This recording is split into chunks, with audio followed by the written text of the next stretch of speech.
Fox Sports. We are Fox. We are Wisconsin.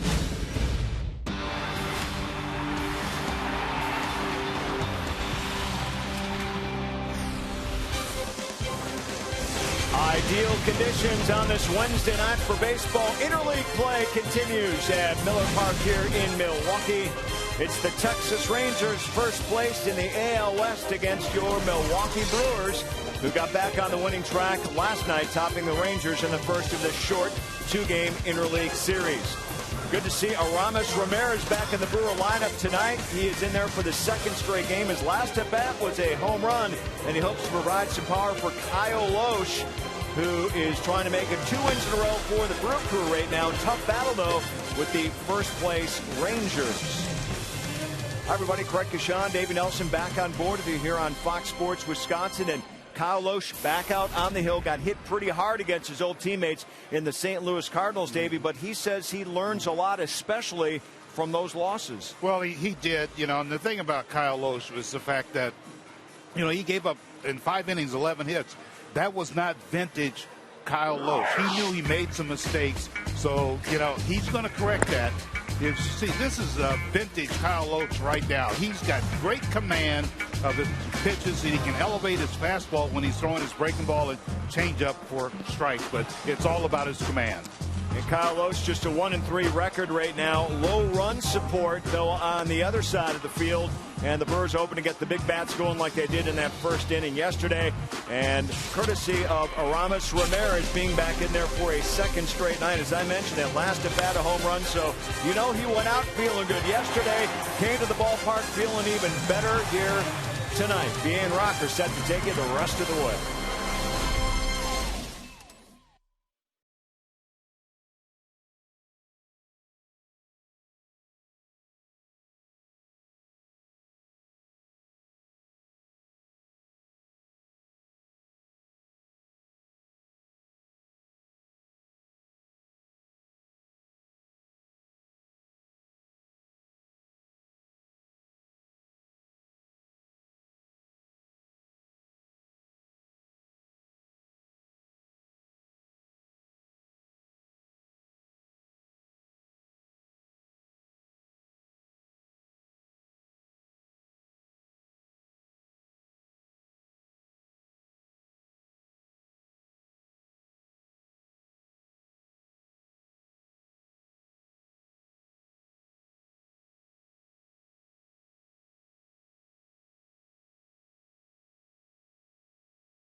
Brewers baseball on Fox Sports Wisconsin is brought to you by Menards. Save big money on all your home improvement needs at Menards.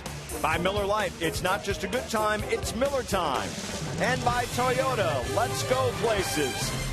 Great night to grill out, great night for baseball. Here are your game announcers now, Brian Anderson and Bill Schroeder, guys.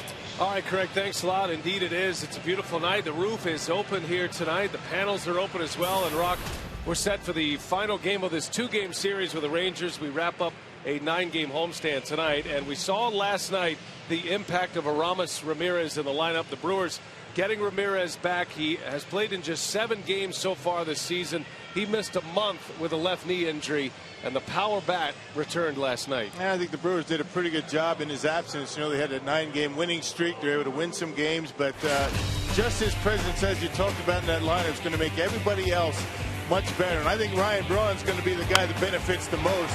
He leads the National League in intentional walks, talking about Braun. And as Ramirez starts to heat up, pitchers are going to be more apt to throw strikes to Braun and run-scoring opportunities. You know, Ramirez decided not to go on a rehab assignment. He knows himself, and he knows how important he is to this lineup. Good to have him back. Just wait till Corey Hart gets back. Well, since he has come back, he is 3 for 10 at the plate. He's back in the lineup for the first time in back-to-back games. Got a good old-fashioned pitcher's duel, perhaps. Derek Holland, the left-hander. Kyle Loesch will match up. It's game 2 next.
Ball tonight from Miller Park. The Brewers take to the field on a 70-degree evening here on a Wednesday night. It's the Brewers and the Texas Rangers interleague baseball from Miller Park tonight. Carlos Gomez still leading the league in hitting as we get set to start tonight's game.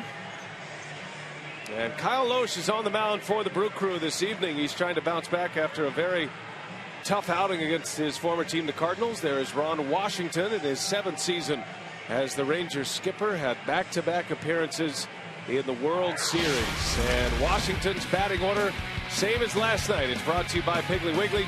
Ian Kinsler, Elvis Andrews, Adrian Beltre will lead off. In the middle of the order, it's Nelson Cruz, Mitch Moreland, and Giovanni Soto, with David Murphy, Leonis Martin, and Derek Holland rounding it out. Pitchers will hit for themselves. And Rock, there's Kyle Loesch. Hasn't faced the Texas Rangers since the 2011 World Series. That was in Arlington. Didn't fare all that well. 7 start for Kyle Loesch, only 3 walks, 24 strikeouts for the Brewers right-hander. Has not walked more than 1 batter in any of his starts this year.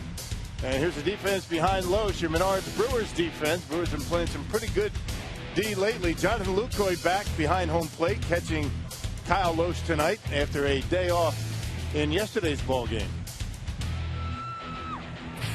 Now we send it down to the third member of our team, Telly Hughes, after the Brewers picked up the win last night against Texas. Yeah, that's right, B.A. Ron Renicky said this is a very important game because an opportunity, it may seem like it's only a 2-game sweep, but with a 10-game road trip looming, this is a big game for the Brewers to finish off this homestand on a good note.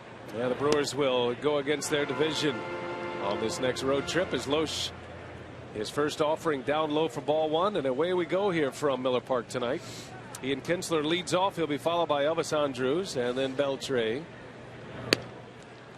And the Brewers will start their road trip on Friday in Cincinnati. That's a 3-game series.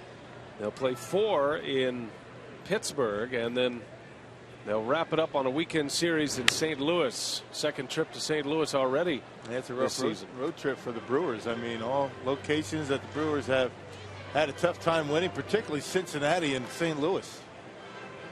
Cincinnati has been a house of horrors for the Brewers, so Ron Renicky's right. This is a big win for him tonight. Tim Timmons calls the balls and strikes tonight. Crew chief is over at first base, Mike Winters. And what a stop by Segura. The throw to first. He is late, and the throw goes into the dugout. And that'll be an error on Segura. Boy, he made a great stop and then just couldn't quite get it out of his glove. Probably go as an infield hit than an error for Ian Kinsler. And a tough hop for Betancourt over at first base to handle. Well, this is a tremendous play on the ground ball, but you can see he had trouble getting it out of his glove. The in-between hop to Betancourt, and Gene Segura will be charged with only his 2nd error this year. Now that took a tough hop on Betancourt. And those in-between hops are tough. And when you don't get the baseball right away, probably best to just eat it at that point. When he was trying to make a play, Segura just his 2nd error of the season, and the Rangers have a runner in scoring position right away here. Elvis Andrus now. Well, the Brewers played a good ball game last night. They had a 5-run first inning, and they made it stand up. Ramirez had a home run late in the game that stretched it to a 3-run lead, and the bullpen of Gorzolani and Kinsler and Jim Henderson closed the door on the Rangers, who were trying to make a comeback push in last night's game. Willie Peralta picking up the win, and it is his birthday today. Willie's celebrating his 24th birthday. Yeah, he looked good in last night's ball game. Not the big strikeout totals last night, only 2, but got 9 ground ball outs. Very good movement on his fastball at 96. Yeah, Peralta picking up his 3rd win in last night's game. 6 strong innings for Peralta, 3 runs, 2 earned, and defeating the heavy hitting Texas Rangers. So the Brewers trying to come away with a victory tonight and finish this homestand with 4 wins after being swept by the St. Louis Cardinals. The Brewers had actually lost 5 in a row before that win last night. And if they can make it a 4-5 homestand, then that'll send them on the road feeling pretty good about themselves, meaning they would have come back against a first-place team in the Texas Rangers and won a couple of games. 3 first-place teams the Brewers have faced in this series. When they matched up against the Pirates, Pittsburgh was in first, had the lowest ERA in the National League. Brewers took 2 out of 3 from the Pirates, got swept by the first place Cardinals, who won again today. St. Louis beat the Cubs today 5-4. So the Redbirds now 21-12, sitting 9 games over 500. And it really doesn't get much easier, as we talked about on the road trip coming up from Milwaukee. Tough opponents early on. 2 balls, 2 strikes on Andrus, and he fouls it away. Defensive swing by Elvis. Rangers are typically pretty good in spots like this, advancing runners, driving in runs. They've been one of the top offensive teams in the league for the last few years, and certainly they're without a big bat these days in Josh Hamilton, who signed a free agent contract with the Angels, but they have plenty to cover. Kinsler takes off, and a bouncing ball in the hole, and no chance here. So 2 infield hits to start this game against Kyle Lohse. Man, just kind of the way things go for Lohse from time to time. He didn't have very good location in his start against St. Louis. Gave up 4 runs in 5 innings. Kinsler running on the pitch, and a little dribble ends up being a base hit. So a couple of infield hits for Texas, and they're in business with the meat of the order coming up. Sometimes you make good pitches and you don't get outs. Well, runners at the corners for Adrian Beltre. In a spot where Lohse could certainly use a strikeout. He's facing a guy that doesn't strike out much. Beltre hitting just .234 coming in, but he does have some power numbers and some production. 6 home runs to go along with 17 runs batted in. He doesn't strike out much, doesn't walk much. He's got an on-base percentage of .285 with a batting average of .234. So this guy puts a ball in play ordinarily. Well, you see where the Rangers rank. Upper third of the American League in just about every category. And they are a club that likes to run, and Andrews is one of those that will run quite a bit. Yeah, leading the American League in ERA coming into play tonight. They are 5th in the American League in batting average and scoring over 4 runs per game. Beltre socks one through, a base hit and an RBI for Adrian Beltre. And a rough start for Kyle Lohse. 2 infield hits and now a clean single through. And it's 1-0 Texas, and nobody out yet. Oh, speed pitch up in his eyes, and Beltre able to get on top of it and hit it hard into left. Location on that pitch a bit up, and Beltre able to take advantage of it. A changeup up and in. That's not where you want it. You want it down and away if you could choose. And Beltre drives in the first run. First and second for Nelson Cruz. He's hitting .281. He was hitless last night, 0 for 3. Did have an RBI in last night's game. Cruz with 7 home runs, 24 driven in for the season. Former Brewer product. Cruz traded to the Rangers in the Carlos Lee deal back in 2006. And he has turned himself into a star player. And he will be a free agent come season's end. And you got to think he's going to be one of those highly coveted outfielders with a big bat. A good hitter and a good hitting ballpark, Arlington, Texas. Got some good pop, particularly to the opposite field. Cruz has a home run against Kyle Lohse. That came in Game 3 of the World Series in 2011. Lohse pitching for the Cardinals. The World Series champion St. Louis Cardinals defeating the Texas Rangers in 2011. The Rangers were there in back-to-back years. Lost to the Giants in 2010 and then to the Rangers the next season. And Cruz, a swing and a miss. Kyle Lohse picks up a big strikeout for the first out of the ball game. Yeah, steady diet of sliders, and this time able to catch the outside corner with a fastball. And that 2-seamer right on the outside corner, down around the knees, and Nelson Cruz the first out of the game. Well, first and second for Mitch Moreland, who homered last night on Peralta. Opposite field home run for Moreland. Had 2 hits last night. Both of his hits came the opposite way. Belted his 5th home run of the season last night.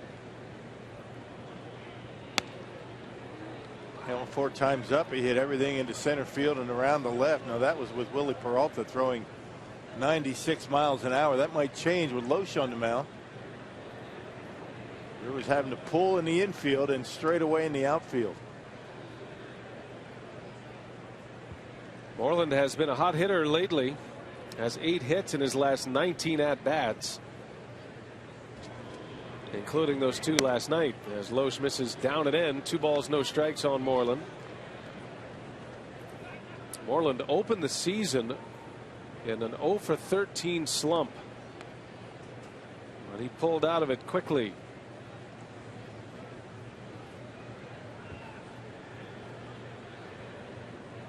Loesch could use a ground ball here. Tough count to be in with a power hitter at the plate. And he lays off, and it's 3-0. Yeah, it looked like Lucroy got crossed up a bit on that pitch. Kind of handcuffed him a little bit. You see Kyle a little bit frustrated with himself right now. Expected one pitch and got another, but was able to keep it in the glove. Andrews out at second, Beltre at first, and we'll see if Moreland has the green light on a 3-0 count. He takes a strike.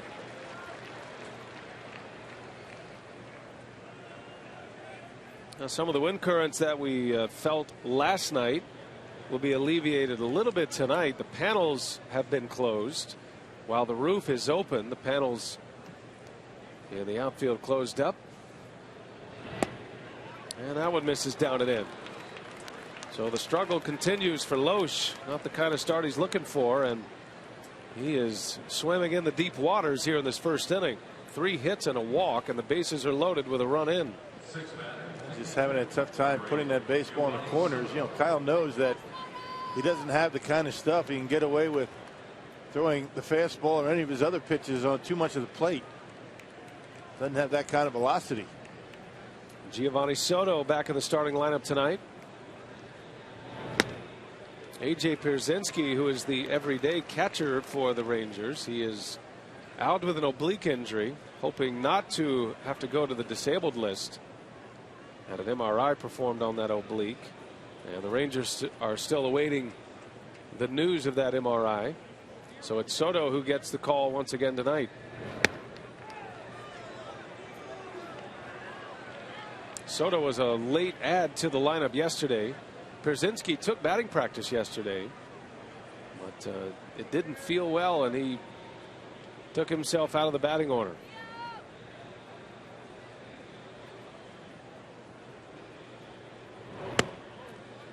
And it's 2 balls and a strike. Yeah, good guy to have at the plate to get that double play. You know, Soto, a very good fastball hitter. Brewers remember him with the Cubs. Loesch trying to attack him, throw strikes with the breaking stuff, keep it down, get a ground ball. Soto has faced Loesch quite a bit and has good numbers against him throughout his career, as Loesch spins one in for a strike, and it's 2-2. Soto has faced Loesch more than any other Ranger. Soto's time with the Cubs, and of course Loesch pitching in the division with the Cardinals. He's 6 for 18 lifetime against him.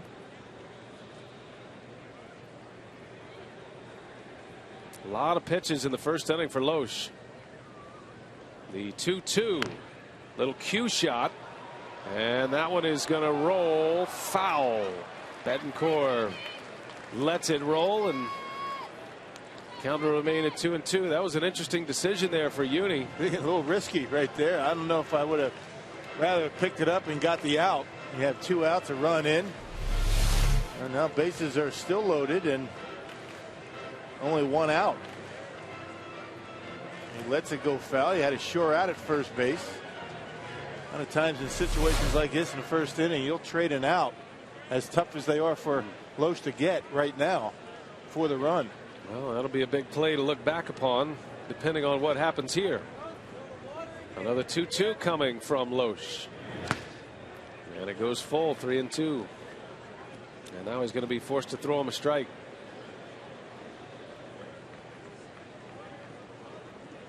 Elvis Andrews led off, or actually reached on an infield hit, back-to-back infield hits. Beltre drove in the run. Moreland drew the walk. Pitch number 29 coming of this first inning. And down he goes. Loesch took something off on the 3-2 offering, and a strikeout, his second of the inning. Yeah, looked like a slider, maybe a cutter, but turned out to be a good decision for Yuniesky Betancourt. There you see it, changeup actually, and it looked like it darted the other way. Soto comes up empty. There's a big strikeout. Now getting out, and you minimize the damage. Yeah, sometimes the big moments occur early in games, and this is one here. David Murphy will bat with the bases loaded and 2 out. And a breaking ball in there for a strike. Murphy has been battling the flu bug. He's trying to come back. He's always been a good hitter with the bases loaded, a .338 average. Does have a hit this year in this situation.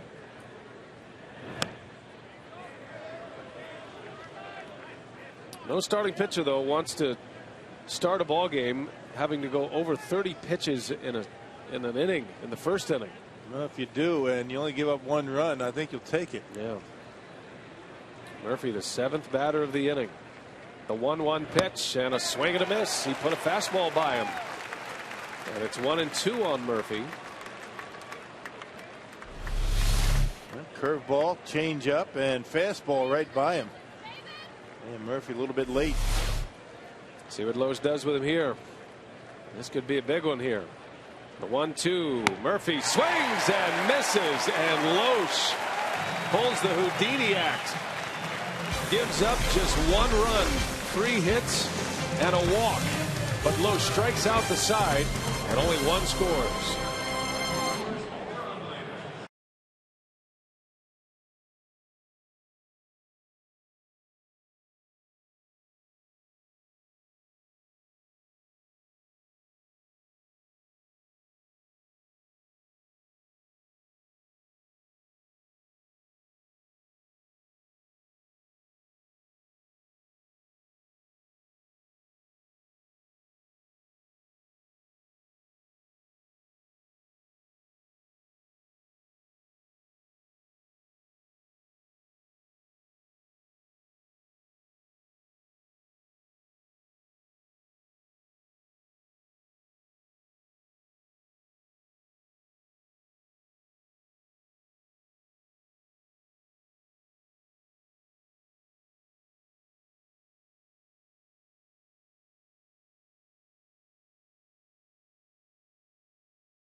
For Kyle Loesch, a long one, but he survives it, giving up just the 1 run. And now the Brewers coming up against left-hander Derek Holland. Ron Renicky still searching for some answers in the back of the bullpen, but he dialed up the right combination last night, and the Brewers ended up winning last night's game.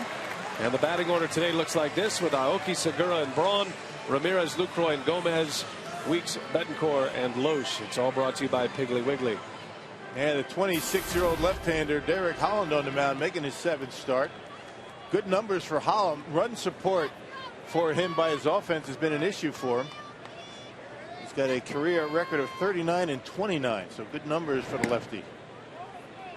And Holland coming off a very good game against the Boston Red Sox his last time out. He was the winning pitcher against Boston, and for the 2nd time this season he went 8 innings in that victory over the Red Sox last Friday. Aoki beats one into the ground, out to second base, and Kinsler for out number 1. 26-year-old left-hander Derek Holland.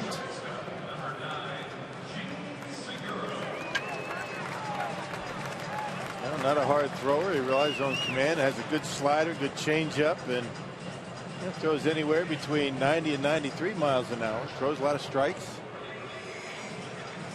And it looks like he's about what? What did you say? 18 years old? Yes. The 26-year-old, 6'2", 210 pounds. Facing the 23-year-old Gene Segura, who's had terrific success this year against left-handed pitching. As a matter of fact, starting play today, Segura is the best in the National League as far as batting average against lefties. He is 15 for 32. He's hitting .469 against southpaws this year.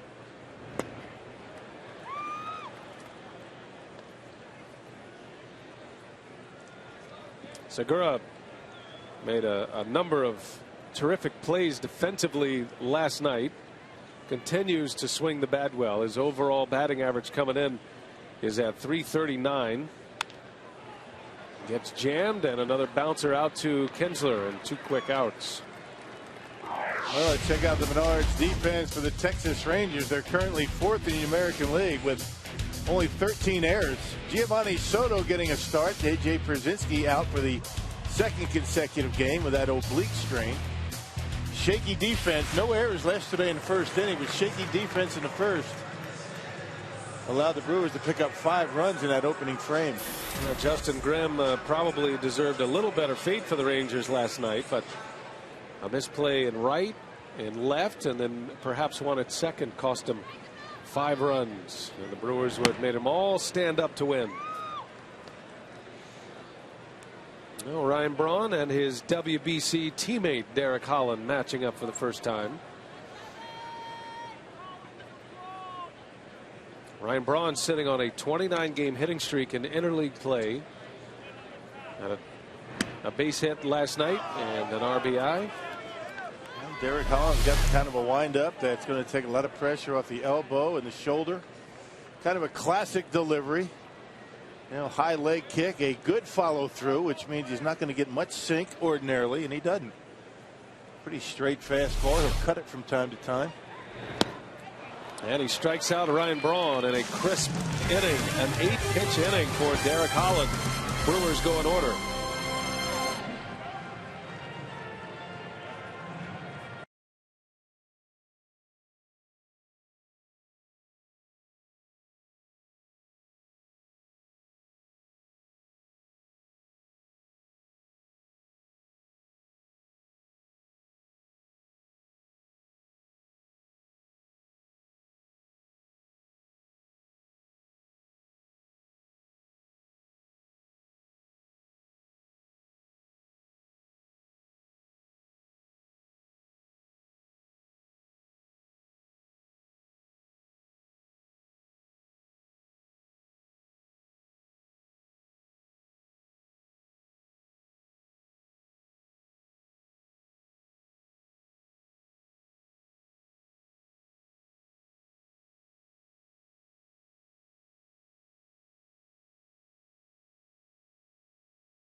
Two out. Let's check out the pitch by pitch. A 4-pitch at bat to Daniel Murphy. Curveball, changeup, fastball off the plate, and then the cutter inside corner and gets him. So Kyle Loesch doing a Houdini job, as my partner would put it, getting out of that mess with only 1 run across. And the whiffs were the call of that matchup. Usually you don't have such a key matchup in the first inning, but depending on how Loesch goes along here, that could be a big one. And now a broken bat off the bat of Martin, right to Loesch for the first out. And after a 33-pitch first inning, Loesch could certainly use a clean one and a quick one here in the second. Lowe struck out the side in the first. Gave up 3 hits, 3 strikeouts, had a walk. Adrian Beltre with the RBI single.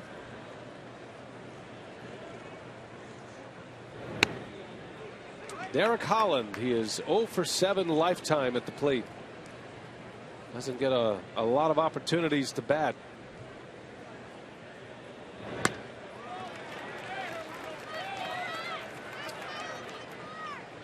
Having a good time though, isn't he?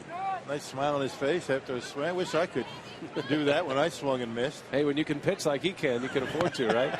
And that was a 1-2-3 sequence against Holland. Yeah, Loesch making quick work of him. These American League pitchers, I guess they enjoy going up there and getting a bat in their hands. At least they take some batting practice. Good changeup from Loesch. Don't expect much of themselves up there.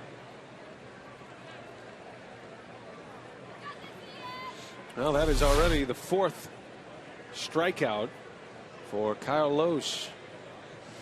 And 3 of his last 4 outs, actually 4 of his last 5 outs. 2 gone, top of the order. Here is Ian Kinsler, who reached on an infield hit in the first inning.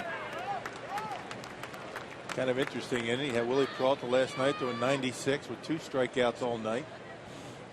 Lowe's topping out at what, 90? He's got 4 already. Yeah. 9 batters into this game has 4 punch outs. That ball's hit well deep to left. Kinsler watching it, and it is gone. A booming home run by Ian Kinsler, and it's 2-0 Texas. And that's what he can do at the top of that order. Power hitting second baseman.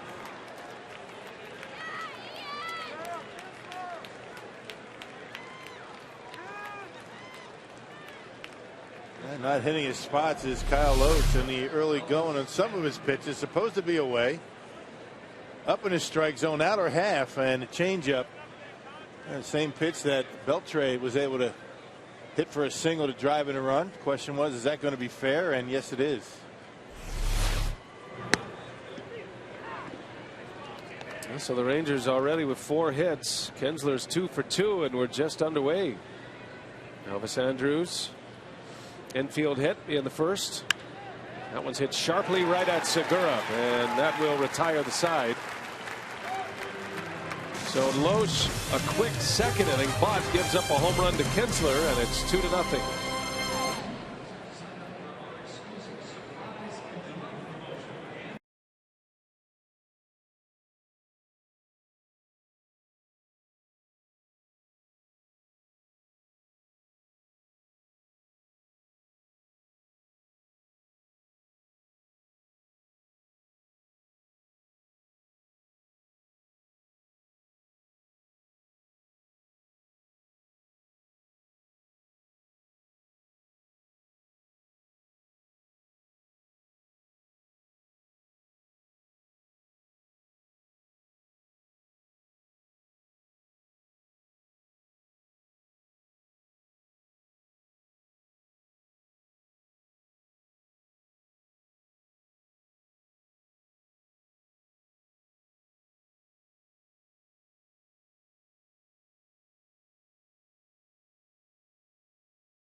Ian Kinsler with a solo home run with 2 outs in the top of the second inning, and the Rangers lead 2-0. Kinsler has scored both of the runs. And we head to the bottom half with Aramis Ramirez leading off. Derek Holland working through the Brewers order 1-2-3 with a strikeout in the first inning. Ramirez popped his first home run of the season in last night's game. Played in 4 games to start the year, and then he injured his left knee. Ramirez missed 23 games. He missed a month of the schedule, and is 3 for 10 at the plate since returning. And the Brewers are hoping that his historical slow start is more about the calendar than games played. It was about mid-May where Ramirez started to really take off last year. That's about a week away.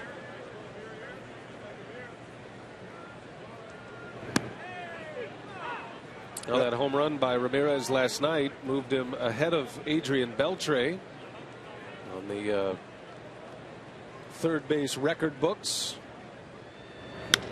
That ball's in the air to center field. Back is Leonis Martin with room. Out number 1. Well, Fox Sports is proud to partner with Johns Hopkins Medicine, one of this year's Fox Sports supports charities. Johns Hopkins is at the forefront of groundbreaking research into autoimmune disorders like multiple sclerosis and lupus. Join us in the fight against autoimmune diseases. Donate now by visiting hopkinsmedicine.org/Fox. Having a little fun at the ballpark tonight on a beautiful Wednesday for baseball. Brewers will take tomorrow off, which will be their second off day of the week. And then starting up that long road trip. Starts in Cincinnati Friday night. Well, how nice of a day was it today in Milwaukee? Wow. Best day of the year. The temperatures got up near 80 degrees today with sunny skies. Finally starting to feel like summer.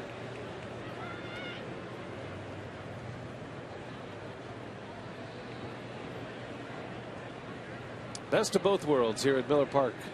Can enjoy the open air when it's nice out as Lucroy slaps one to right field, a base hit. And the first hit for the Brew Crew tonight. Hey, tonight's town of the game winner is the Lions Club in Wisconsin Rapids. They call the Brewers in the next 24 hours.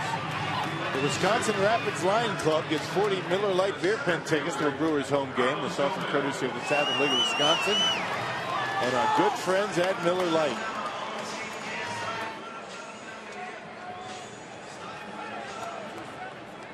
Lucroy is aboard for Carlos Gomez. The red hot Gomez sitting on a 13-game hitting streak coming into play tonight. He is the league's leading hitter. And he shoots one to right. So back-to-back hits. Gomez just continues to rack up the hits. I mean, this guy is in another world right now. Sustained success as well. And that success in large part because he's going to the opposite field very well. Ordinarily later on in the count, but that pitch a little bit off the outside corner. Gomez lets it get to him and just shoots it into right field. Amazing what he's been able to do in his last 21 games. Remember that slow start he got, hitting about $150 in his first 9 games, and since that time, incredible numbers for Gomez. Yeah, the one on the right is the key, or really the one in the center as well. The center field hits, right field hits, those have been the difference in Gomez's game this year. He now has 35 hits over his last 22 games. That includes 6 homers. 2 on, 1 out for Ricky Weeks. Now this is a bat the Brewers are desperate to get going, and it has been a while now. Weeks has shown some signs of turning it around on this homestand. He did have a hit last night. He is a very streaky hitter, and the Brewers are anxious for him to jump into a hot streak. It'd be a good time to start right now. And Ron Rennicky dropping him in the batting order tonight. He was hitting, 5th. He was 5th last night, down to 7th tonight. Maybe trying to take the pressure off of Melissa a little bit, but what happens? You drop him down in the lineup to take the pressure off. Your first at bat, you got a couple of men on. Quickly 0-2 on Weeks. And down he goes. Holland with a nasty breaking ball, and Weeks is down on strikes. Second strikeout for Holland.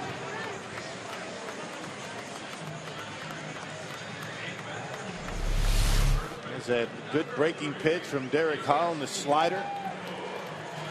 Kind of takes a dip as it gets to home plate. So most of the time it's not going to break a lot, but just enough.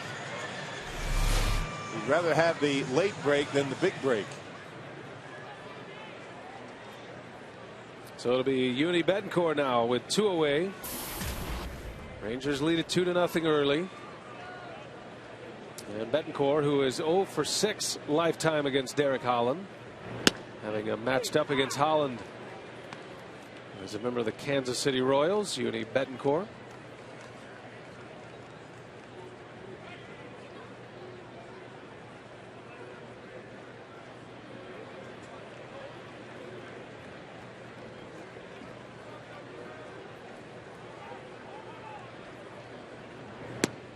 And that one's on the inside corner for a strike.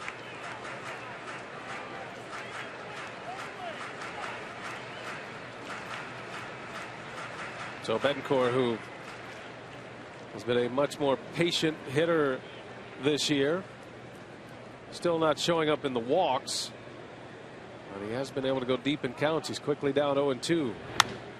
And he fouls that one away a little late on the fastball, and Holland to 95 miles an hour with that heater. You don't see many 8th place hitters lead their club in home runs, but that's what's happening in Milwaukee with Uni B at the top of the list on the Powerball home run leaderboard. Well, not just first pitch. I mean, he's been much more selective early in the count and getting a number of his home runs late in the count. 2 on, 2 out. The 0-2 pitch is down in the dirt. Now Betancourt with 8 homers. Braun has 7. Milwaukee with 38 home runs for the season. In that 3-game series against the Pirates, the Brewers had 10 homers, winning 2 out of 3. In tight, 2-2 on Betancourt. Yeah, the Brewers currently 4th in the National League in home runs, and that's a big story because, and you hate to keep going back to it, you know, Hart and Ramirez, between them they've got 1, and Hart hasn't even played. So the Brewers have done a nice job in that regard with the long balls without those 2 guys in the lineup. That's an interesting decision here by Holland. He gets ahead of Betancourt at 2 strikes. You've got Loesch on deck. There is a base opener, but the base open is not what you might think. It's at third base. And a breaking ball served into right, but played by Cruz. And Holland gets out of it. The Brewers strand a pair.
An RBI from Beltre, then a home run from Ian Kinsler as we head to the 3rd at Miller Park. All right, Rock, our carsoup.com email the booth question tonight comes from Bruce, and he wants to know, do starting pitchers get upset with a lack of run support? throughout the season, and you have 2 starters tonight who don't get much by way of run support. When you look at Kyle Loesch in his 3 losses, the Brewers have a combined 1 run on the board. He's been shut out a couple of times. Only 1 run against the Cardinals his last time out, but there always seems to be a guy in every rotation that is just one of those spots in the rotation that you don't get a lot of runs. I don't know if they get upset, but I think they put a little pressure on themselves knowing that they haven't been getting a lot of runs and they feel as though they need to be perfect, very fine, and sometimes that works against you. And Loesch hit an early hole here tonight. He did a great job getting out of a mess as Beltre sends that one to left field. Braun is back, and with room, he's got it. Just shy of the wall, Ryan Braun. Beltre just missed it. And 1 gone here in the 3rd. Yep, got it out on the end of the bat. Hey, come out to Miller Park for Milwaukee Brewers Spring Madness. That's May 20th through the 22nd. The Dodgers are in town. Save 50% on select seats. Hot dogs and small sodas are just $1. For tickets, visit brewers.com/madness. Brewers are going to be done with the Dodgers early this year. Yeah, home and home in the first 2 months.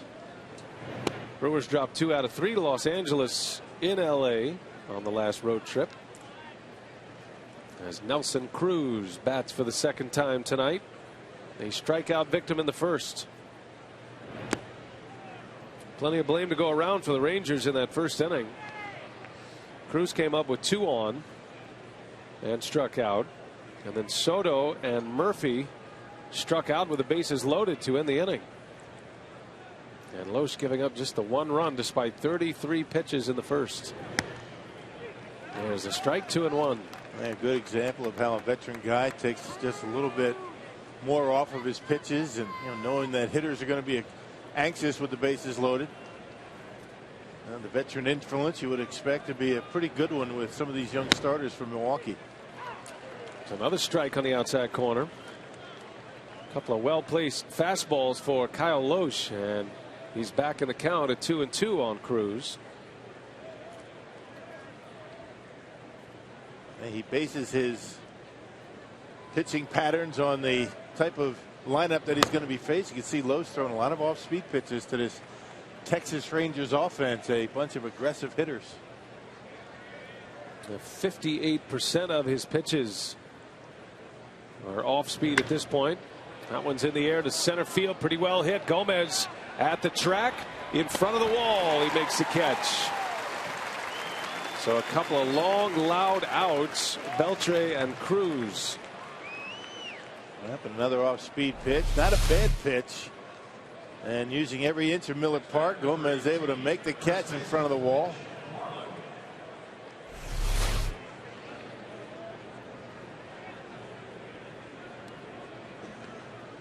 Two up and 2 down for Loesch. And that'll bring up Mitch Moreland. Well, you go through this lineup, Rock, the Rangers, I mean, there's not an easy way through it. Seems like every one of them have power. As Moreland rips one to right, Aoki is back, and that one is gone. Another 2-out home run. Moreland joins Ian Kinsler with 2-out clouts. And it's 3-0 Texas. Well, this Rangers offense obviously sitting off speed on Kyle Loesch, because every one of the balls hitting this inning off speed pitches, including that last one. So Moreland homering in each of the last 2 games. That gives him 6 for the year. Change up. Somewhat down the middle of the plate, up in the zone, and Mitch Moreland able to wait back long enough and line it out of here to right. And Loesch has given up a lot of damage on the changeup tonight. That's normally his signature pitch. A tough time keeping it down. On the ground to Weeks, and the side is retired, but the Rangers add to it. Mitch Moreland goes deep with 2 outs and nobody on. Second home run of the night, second home run of the series for Mitch Moreland.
Holland's solo home run has given the Rangers a 3-0 lead over the Brewers.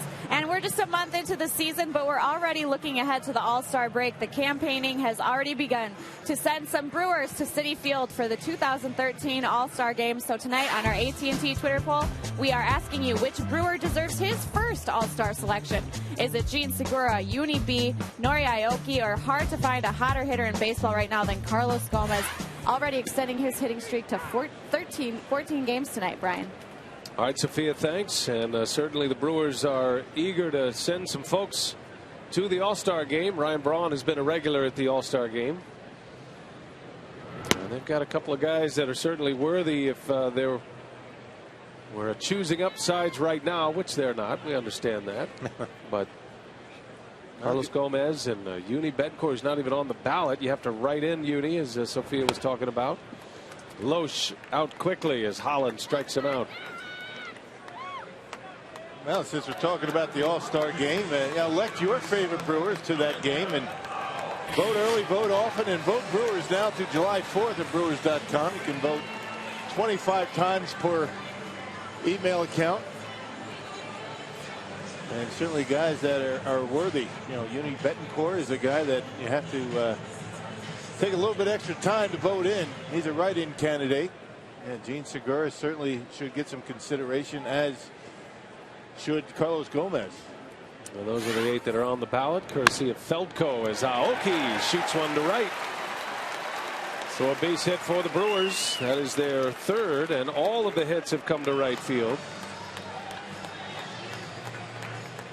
They get All-Star ballots at the ballpark. You vote 25 times per email account online at Brewers.com. Vote early, vote often, vote Brewers. There's certainly some guys worthy. Yeah, we always like to say, everybody in the sound of our voice, if you'll vote the maximum amount of times, then you'll see a lot of Brewers at the All-Star game. And Brewers fans have always been very good about the All-Star voting, and the players really appreciate that more than you could know. Remember when Corey Hart was a vote in for the All-Star game over David Wright. Brewers have had 2 of those.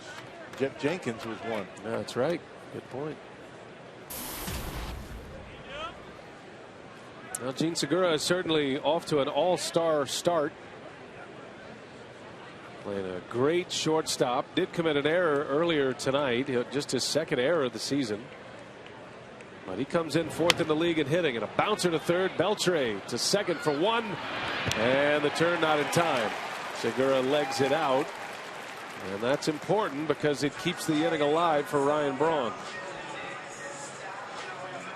Beltre tried to be very quick on his delivery to second base. He kind of fumbled the ball just enough right there. Took him a little bit extra time to get rid of it, and that's all it took for Segura to get safely into first base. Anytime you can extend the inning for number 8, you're doing a good job.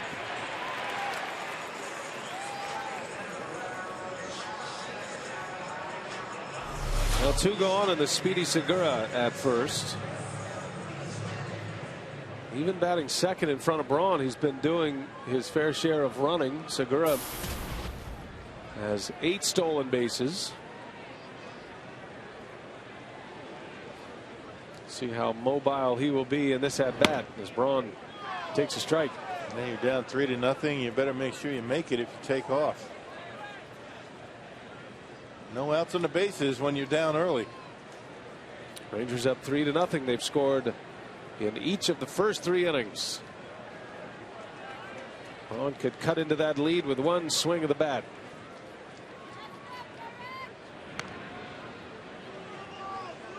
Brewers still lead the league in stolen bases. They're 4th in home runs and number 1 in steals coming in. They have 27 this season. Segura leads the club. And individually, he is 4th in the league in stolen bases.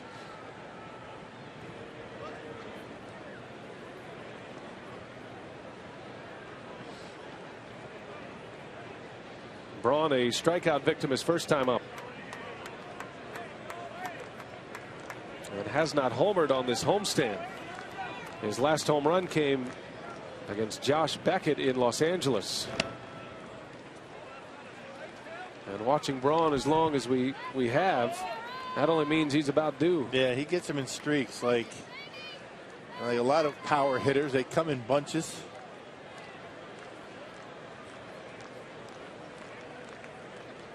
Ryan has 7 home runs this year, 24 runs batted in.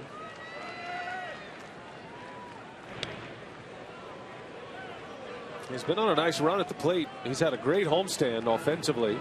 While he hasn't hit for power, Braun has hit for average.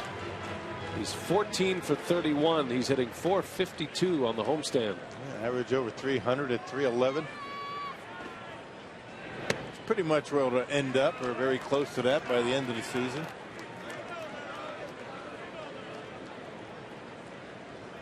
Last year it was Jonathan Lucroy who led the club in batting average. Braun was second on the team.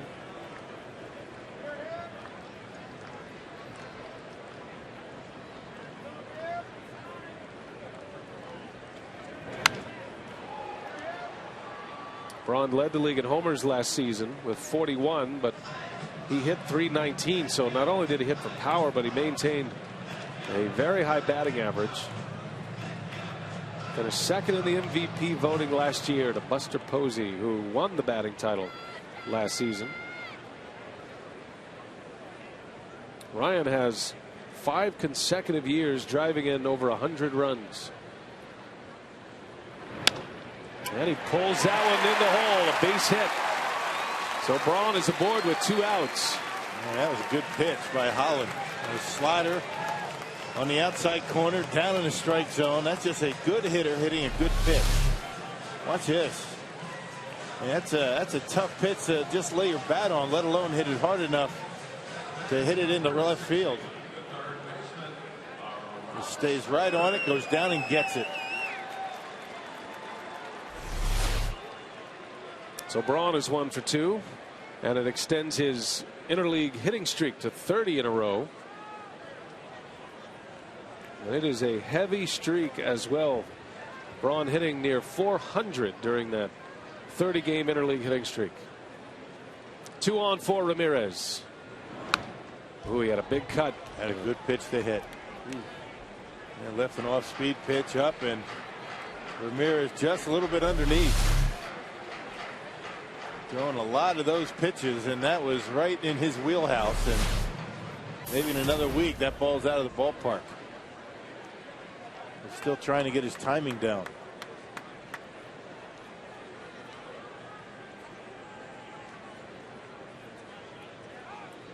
And a pick-all play. Segura just back.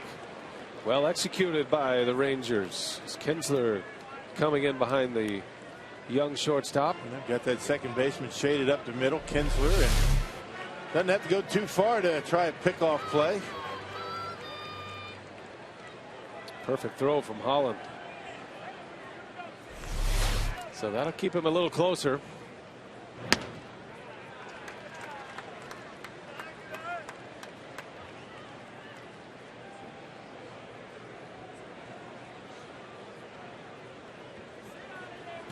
We'll see if the Brewers can cash in with 2 outs. They had 2 on in the second inning with 1 out and could not score.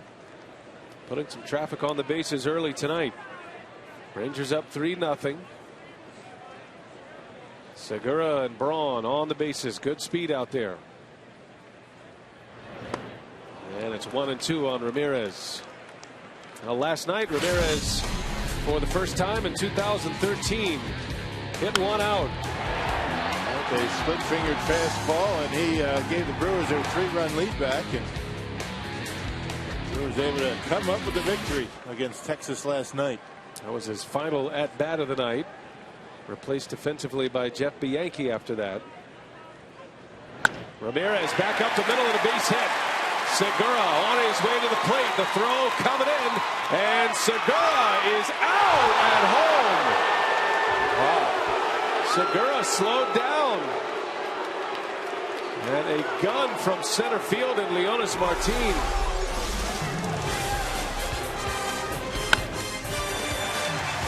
Looked like he was going to score easily, but Segura pulled up. Soto put the tag on him.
brought to you by Piggly Wiggly, the official supermarket of Fox Sports Wisconsin.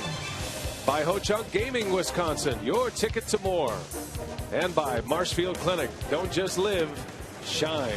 David Murphy leads off for the Rangers.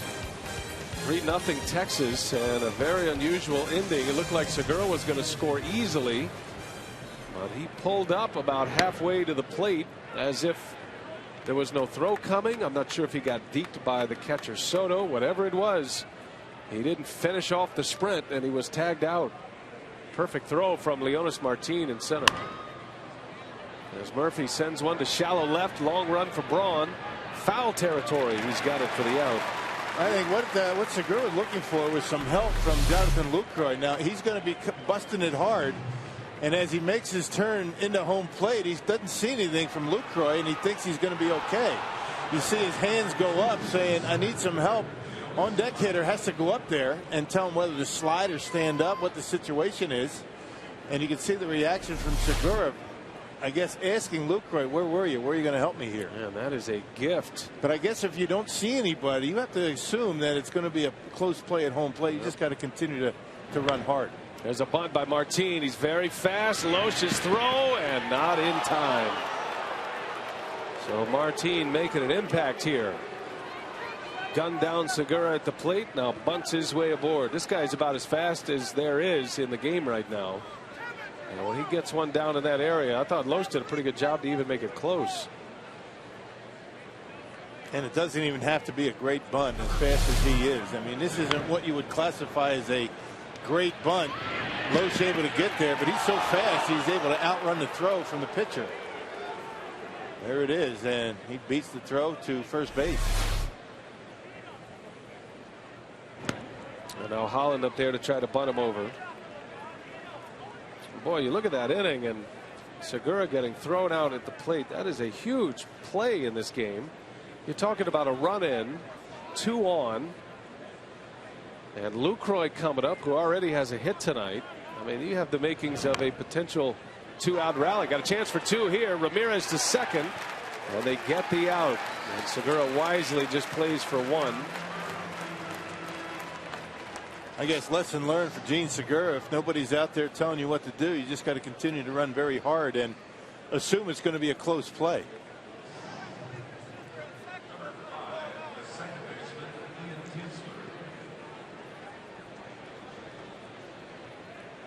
Well, the Charter high-speed pitch so far tonight. Holland hitting 95. Loesch topping out at 90 so far.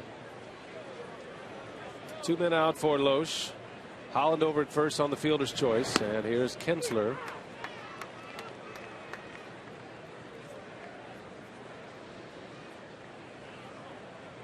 Kinsler has been on twice. Infield hit, and then a home run. He scored both or 2 of the 3 Rangers runs. Hit one off the facing of the Loesch level just inside the foul pole back in the 2nd inning. And his 2 hits tonight gives him 15 multi-hit games, which is the best in the American League. Getting a lot of production from the top of that order.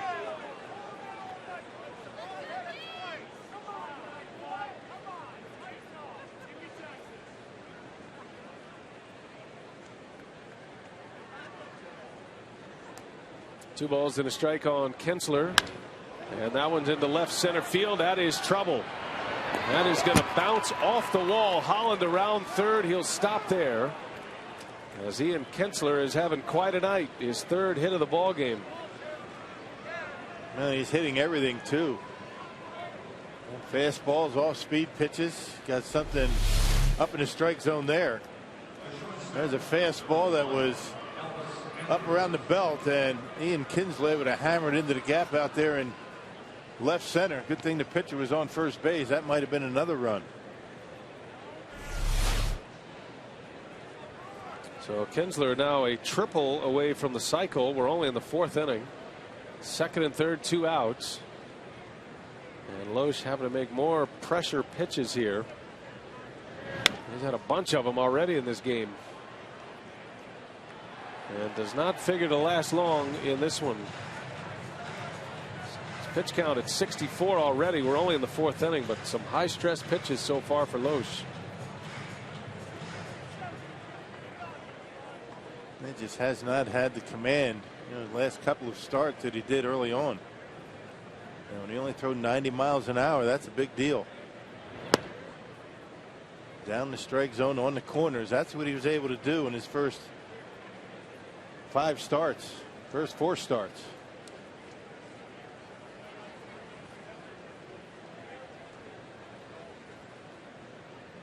Loesch coming off back-to-back losses. Took a loss against Clayton Kershaw in Los Angeles despite pitching well. Loesch went 7 innings, only 2 earned runs in that game, but Kershaw was a part of a shutout against Milwaukee that day. A 2-0 loss for the Brew Crew. 2-1 to Andrews, in the air to right. Aoki is there, and Loesch survives his first scoreless inning of the night. 3-0 Rangers.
During the season from May to August.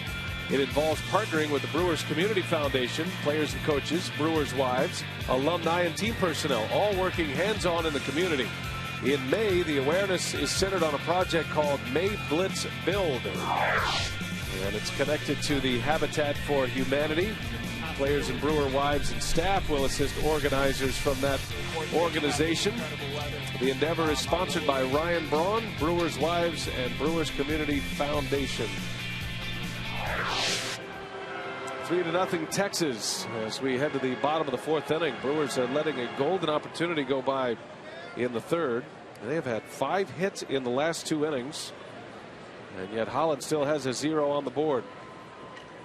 And what you would classify as an unforced error last inning, a base running mistake by Segura. And things you can't do. You can't make mistakes like that against teams like the Rangers. They're tough enough to score on this starting rotation. One of the best in the business. Lucroy singled to right his last time up.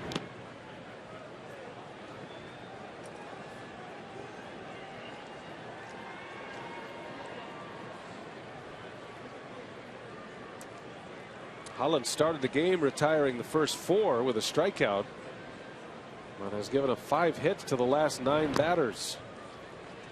And the pitcher is included in that, Loesch. Rangers got single tallies in the 1st, 2nd, and 3rd. Solo homers by Kinsler and Moreland. Loesch stranded the bases loaded in the 1st inning. Lucroy takes a strike.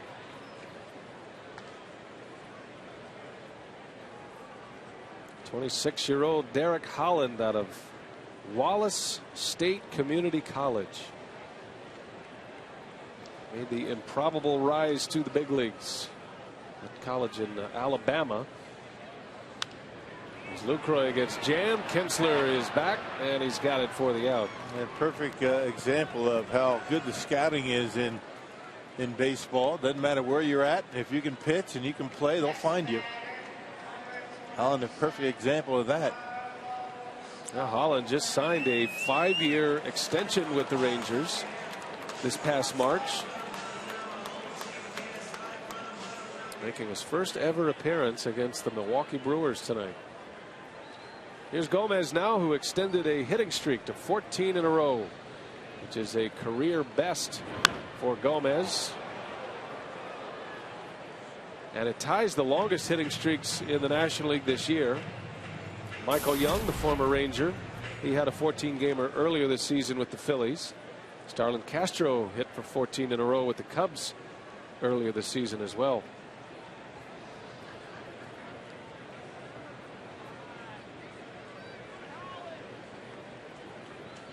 Longest hitting streak in the big leagues, Kyle Seager of the Mariners, who has hit 16 in a row. And there's a bunt. It's a good one. Beltre bare hands and throws wide. Gomez will not make the turn. He is safe at first, and that'll be an infield hit for Gomez. Give him 2 more hits tonight. Did you see that bunt? I mean, he was trying to get out of the way of that pitch that would look like it was going to hit him. Somehow he got a bat on his baseball and bunted it perfectly right down the line. I mean, this guy, everything's working for Gomez right now. Actually, that ball knocked the bat right out of his hand. I mean, that's how close it came to the hands. And a base hit for Gomez.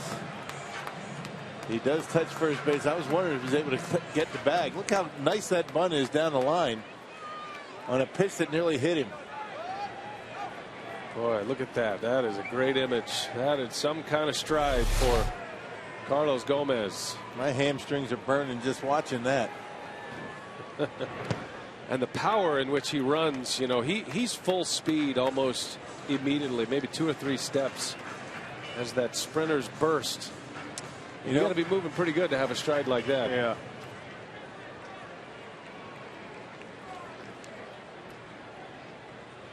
Puts a lot of pressure on a defense. Gomez is aboard. Ricky Weeks at the plate. Check out this throw, just a little bit off.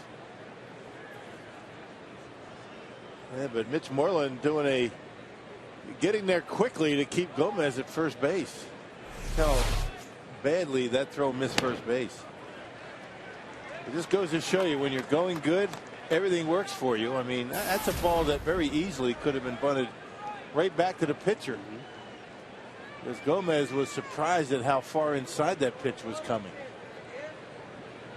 He's only adding to his league leading batting average with 2 hits today. Gomez batting .375 as we play on May 8th. See if the Brewers can take advantage. 3 balls, no strikes on Ricky Weeks.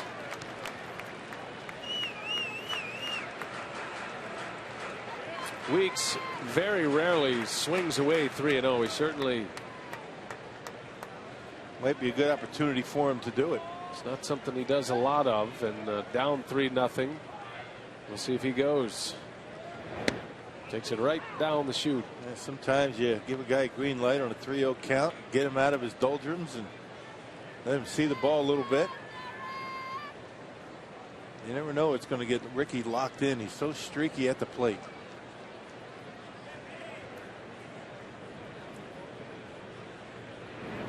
Weeks in the air to right. Coming in is Cruz. And he's got it for the out. So Weeks is 0 for 2. Gomez back to first. Now 2 men are gone, and here comes Betancourt. And as Uni steps to the plate, remember his first at bat. He was quickly in a hole, 0-2. He took the first 2 pitches. Holland started him with a curveball, that slider that he throws. Betancourt was up there with 2 on and 2 out. He lined out to right. after getting the count back to 2-2.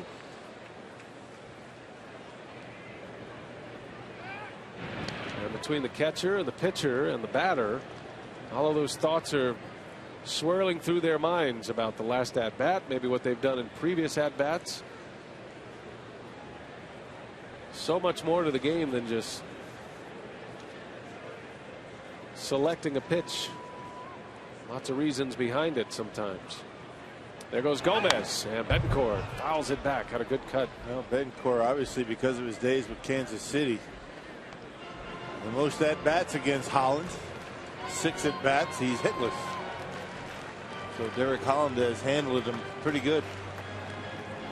Now, there were only 3 Brewers in the lineup tonight that had ever faced Holland: Ramirez, Gomez, and Betancourt. Gomez had the only hit and has 2 more tonight. Gomez is now 3 for 5 against Holland.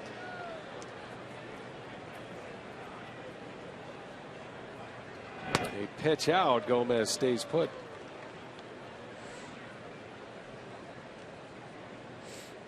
Carlos is 7 for 9 in stolen base attempts this season. He and Segura, the 2 top base stealers the Brewers have. Gomez is actually 5th in the league in that category.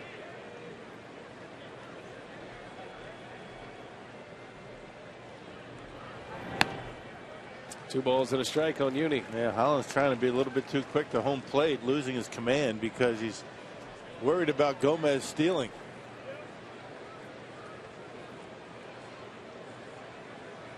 He's got Kyle Loesch on deck, the pitcher. That's why Renicky has Betancourt in that 8 spot. There goes Gomez, and Uni pops it up. Back is Andrews, and the side is retired. Brewers are getting a lot of traffic on the bases, but have yet to score against the big lefty.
A 3-0 lead to the top of the 5th inning here at Miller Park. Let's take a look at our Brewers minor league report, and it's featuring a guy that we may see here soon, Francisco Rodriguez.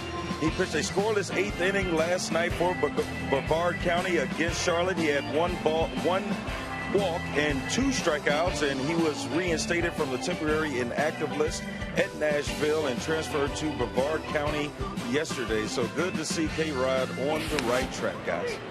All right, Telly, thanks. And yeah, that could be a big sign for the Brewers. We'll see how K-Rod comes back. You think about Francisco Rodriguez and how good he has been, how long he's been around. You realize he's 31 years of age. Yeah, he's still got some time left. Beltre, big chopper over to third. Ramirez got to hurry. The throw is just in time. Nice play. One third baseman to another. Hey, by the way, you can tune into Fox Sports Wisconsin for the 2nd annual Wisconsin Sports Awards. the best in Wisconsin high school, college, and professional sports were honored for their 2012 accomplishments. Ryan Braun was there. Aaron Rodgers. Find out who stole the show May 17th, 10:30 p.m. only on Fox Sports Wisconsin. And a shout out to our good buddy Greg Marshall, who put that event on, did a great job. And all the group in Good Karma Broadcasting as well. That was a terrific event. Fun had by all. I was talking to Ryan Braun about that Wisconsin Sports Awards. He said it was first class and was. I can't give away all the things that he won, but you'll have to watch it on Fox Sports Wisconsin. Right. He really enjoyed it. Nelly Cruz pops it up to right. That is a mile high. Goodness. Aoki makes the play. Now there was a big league pop up. He's just missed a couple of times, has Nelson Cruz. Slide out deep into the gap in right center. Just got under that one to Aoki in right. Yeah, 2 men are out. Nobody on for Mitch Moreland. That's a good pitch to hit right there. Yep, he knew it. He missed it. Fastball right down the middle. And you just think about what inches on the bat. And you're looking at a different result.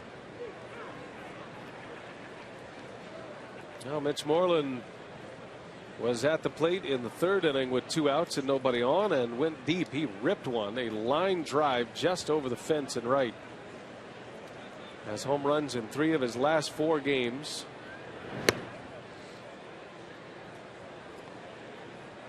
Really the only question on that line drive for Moreland, was it high enough to get over the fence?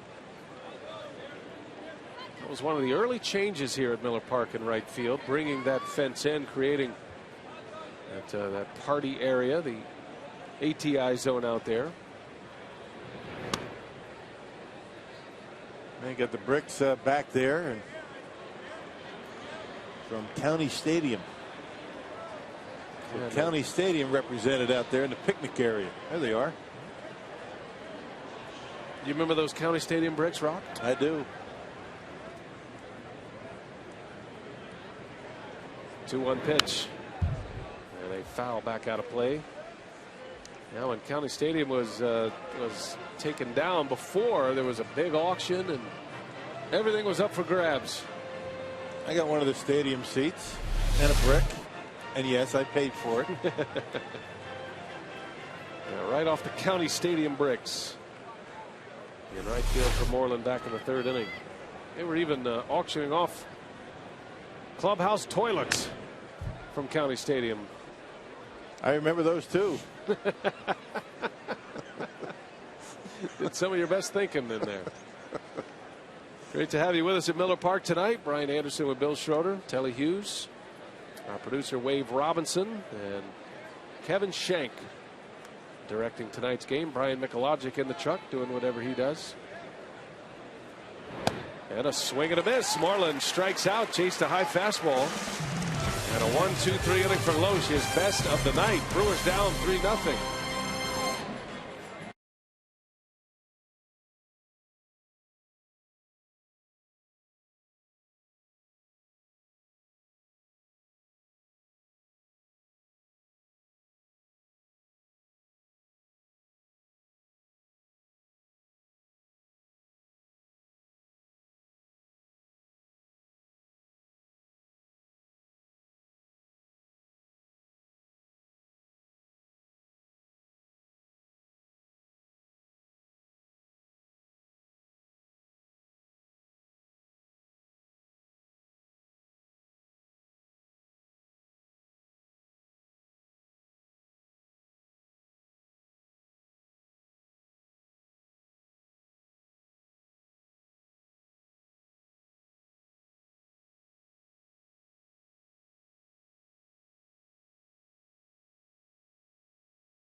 Now for our Freaky Fast delivery of the game, brought to you by Jimmy John's. And Freaky Fast is Carlos Gomez on a bunt single. Beltre, who is a great defender, had no chance.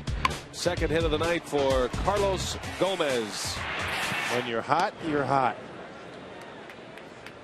That was back in the fourth inning. 2 for 2 is Gomez, hitting .375 now. Brewers couldn't do anything with it, however. Milwaukee has stranded 5 tonight. And all 5 of those coming in the last 3 innings. Loesch was a strikeout victim his first time up. Does have a hit this year. He's 1 for 14 this season.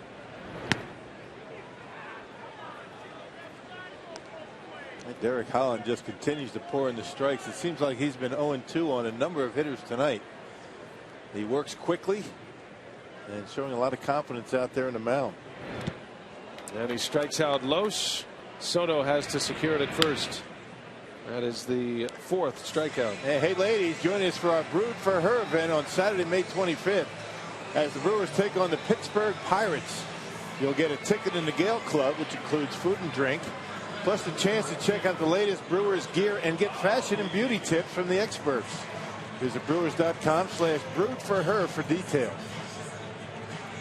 Speaking of ladies, one of our favorite ladies down in the first aid station, one of our terrific nurses here at Miller Park, Judy Metz, celebrating her birthday. And Rock wrote a note to me saying that it is her 50th birthday Thursday. Well, apparently from the folks that gave me that list, there's Nancy down there in the yes. As Aoki goes down the right field line, that is hooking. It is a foul ball. And when Nancy gave me that note, I said, is it okay to say she's 50? She says, oh, no, go ahead. She'll be glad to hear you say that. Sounds like a little payback from Nancy to Judy. Yeah, so she's upset. It's all Nancy's idea. How close was it?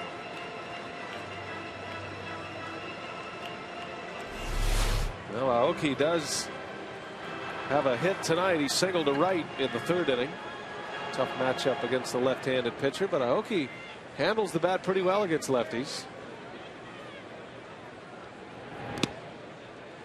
He was an everyday player in Japan, of course, a batting champion. He played against righties and lefties and always kept a good batting average. I think he had .280 career against lefties in Japan. Started the year last year more of a platoon player, so he didn't bat much against lefties to start the year last year, but worked his way into an everyday player. And he's hitting .250 against lefties this season. Back to Holland, and out number 2. So Aoki is 1 for 3 tonight, and 2 quick outs for Derek Holland in the 5th inning. Rangers are hoping they have a pitcher coming of age now in Derek Holland. They are trusting that he can be that type of pitcher. They signed him up to a 5-year deal in March. He broke in 09, became a full-time starter in 2011. Has some postseason experience out of the bullpen. Actually had a very good World Series against the Cardinals a couple of years ago in 2011, pitching out of the bullpen. He gave up a bunch of home runs last season, 32 of them as a matter of fact, which led the major leagues. Well, the ballpark at Arlington didn't help him too much in that regard. He's only given up 2 this year. They're learning more to keep the baseball down, mixing it up a little bit. He's got a terrific slider. He has not made a mistake with that pitch tonight. And he's one of those rare lefties that sinks the baseball. He's a sinker ball lefty that you don't see much of. Combines that sinker with the slider. He also has a good changeup that he's been using a lot more this season.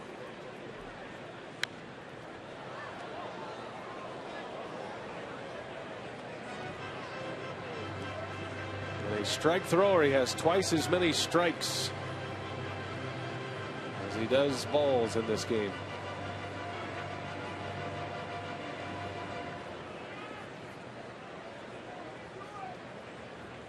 1 ball, 2 strikes on Segura, and a swing and a miss. Segura strikes out to end the inning. Holland, a 1-2-3 frame with 2 punch-outs.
Texas, and then a day off tomorrow, Thursday. A series starting in Cincinnati Friday, and a tough road trip coming up. Cincinnati, Pittsburgh, St. Louis.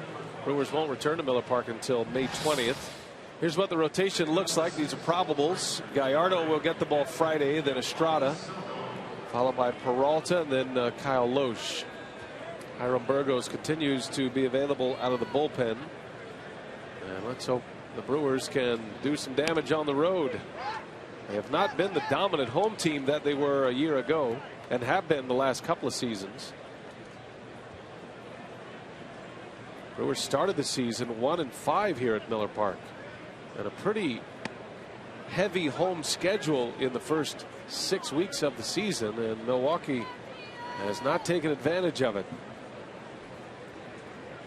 They did sweep a homestand the last time around, the Giants and the Cubs, and we're off to a good start here this homestand, winning the first 2 games, but 5 straight losses. And the best they can do here is go 4-5 on the 3rd homestand of the season. They just got to, stay close. You don't want to get too far under 500 before you get all your pieces back, and they just never know. When you look at last year in the second half, right at the end of the season, the Brewers were giving up for dead there in about July and end up making a run and getting close to that wild card spot. You just have to stay close. Soto turns one around. Braun on the run, and will run it down for the out.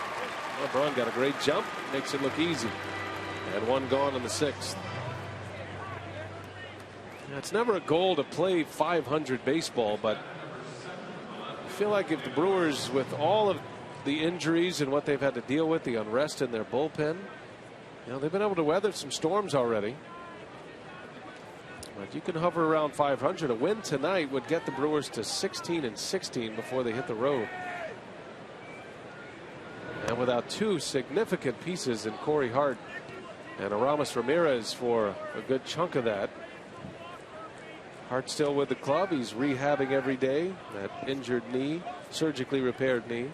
Ramirez just getting back to the lineup. You just have to get more consistent with your pitching, both in the rotation and the bullpen, and that has nothing to do with Corey Hart and Aramis Ramirez.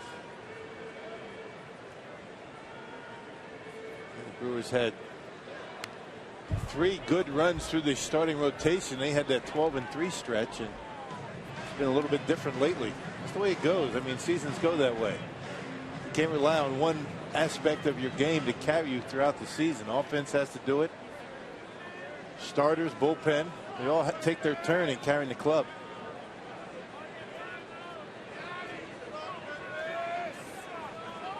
1-2 on David Murphy.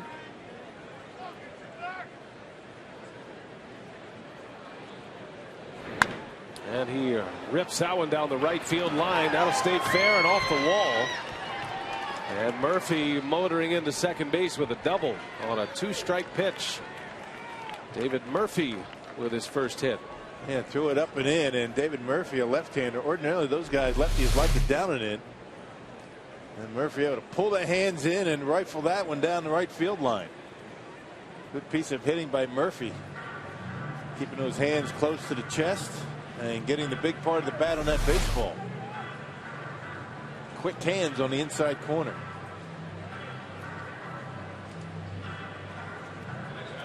So Los with a man on and one away, and Leonis Martin, the speedy center fielder of the Rangers, will bat. You got Holland on deck. So the key man in this inning for Los. Martin dropped down a bunt single his last time up. And because of that, Ramirez is tiptoeing the grass, playing in at third base. Yeah, there's a lot of room on the left side of that infield with Segura shading up the middle.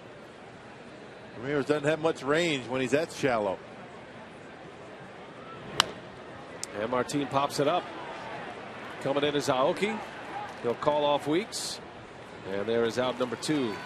Good job by Los. 2 gone now with Murphy at second base, and the pitcher Holland coming up.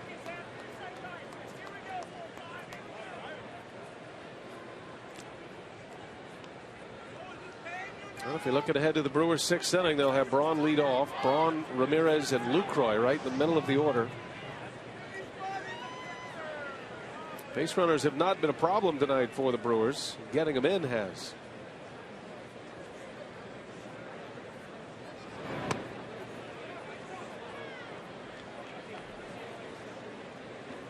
Brewers have left 5 men on base. And all those 5 came in a stretch of 3 innings. Holland has given up 6 hits, but he has been able to keep a 0 on the board. There's a base running blunder by Segura in the 3rd inning. Looked like the Brewers had a sure run. Segura pulled up thinking there was going to be no play, and Soto caught the ball, made the tag, and got the Rangers out of an inning.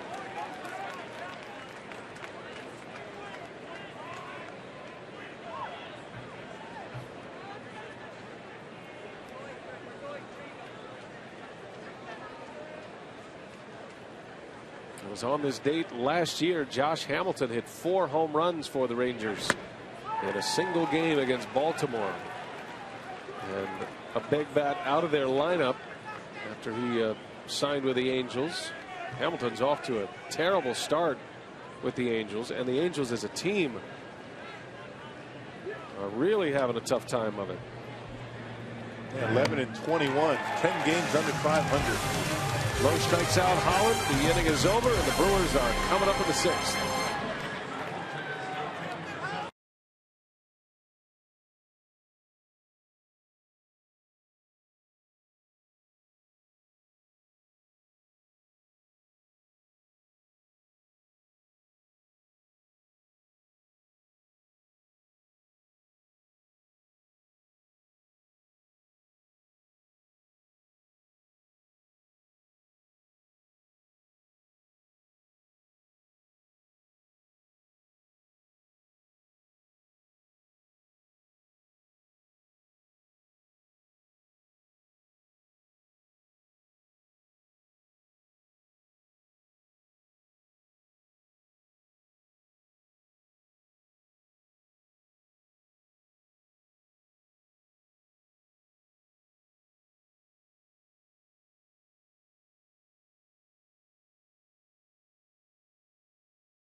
And interesting, Rock, I noticed the T-shirts, and I noticed there is a sausage missing tonight.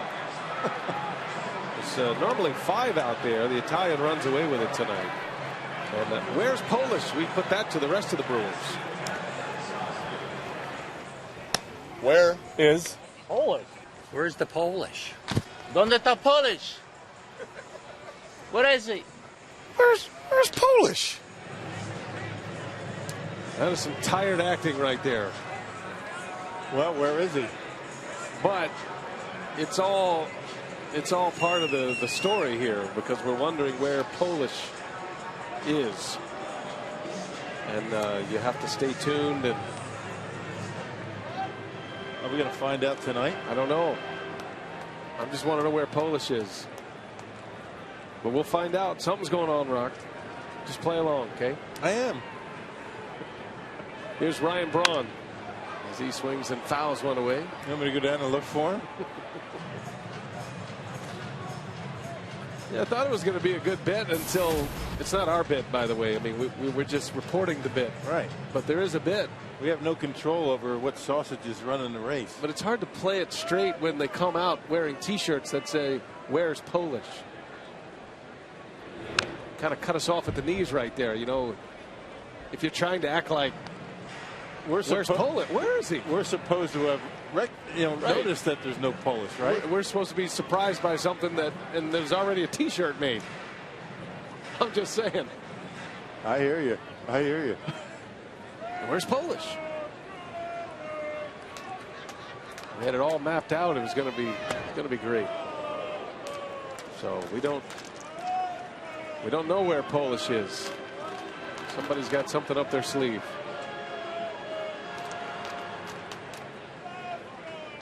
Starting to feel like a garden gnome moment here.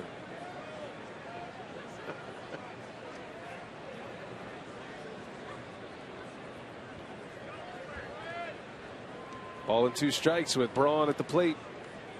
Got Ramirez coming up after. Then Lucroy as Braun takes one down and in. Brewers need a big bolt from someone tonight. They've had their chances. Stranded 2 in the second, left 2 on in the third. Holland working on 5 shutout innings as Braun pulls it foul.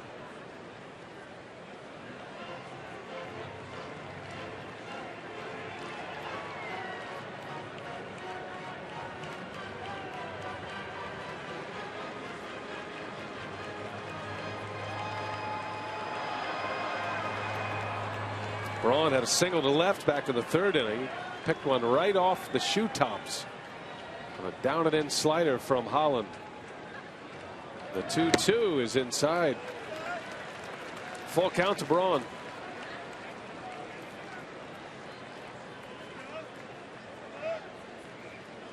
Holland certainly knows the game plan against Ryan Braun. You got to bust him in. But if you let one leak over the plate, look out. See what he has for him here. 3-2.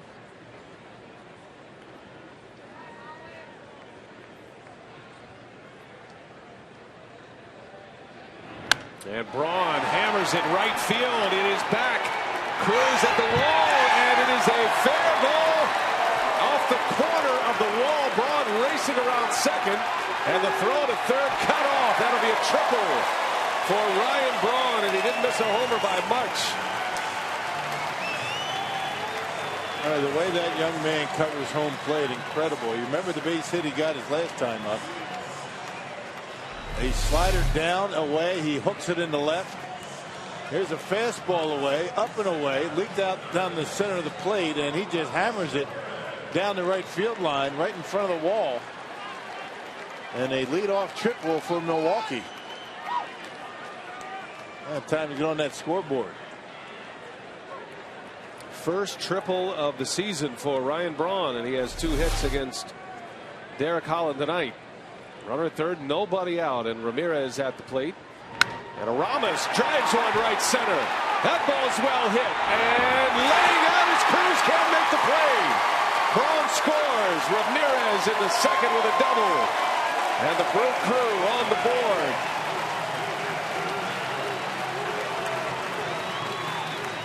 Well, Ramos Ramirez now 2 hits in his last 2 at-bats with runners in scoring position. A ringing double into the gap in right center. It'd be nice to get that guy swinging the bat, get him hot. Here it is. Not wasting any time. A good pitch to hit right down the middle. He drives it into the gap. Good effort by Nelson Cruz. So the Brewers looking to put up a crooked number here in the 6th. Jonathan Lucroy now. Aramis Ramirez, who had 50 doubles last year. He led the National League in that category. Is at second. Driving in a run with a double, the 8th hit for the Brewers. And that skips by Soto. Ramirez is going to try. The throw is in time. Ramirez is out. Oh, what a huge play. And a couple of base running mistakes now from Milwaukee. 2 outs on the bases, 1 at home and 1 at third. Well, they never ever make the first out at third base. Well, very quick is Giovanni Soto getting on that baseball, and a good throw to third. Yep, and he's out. That's a good call over third base. Ramos just not running all that well yet, and he's an out at third base. That's a huge play. That's just one of those moments where the brain says yes, but the body says no.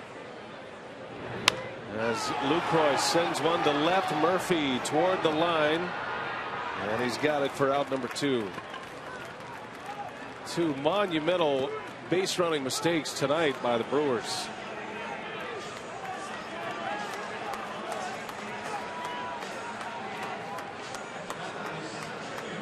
Now Ramirez coming off that left knee injury, and he's feels like he's able to get there.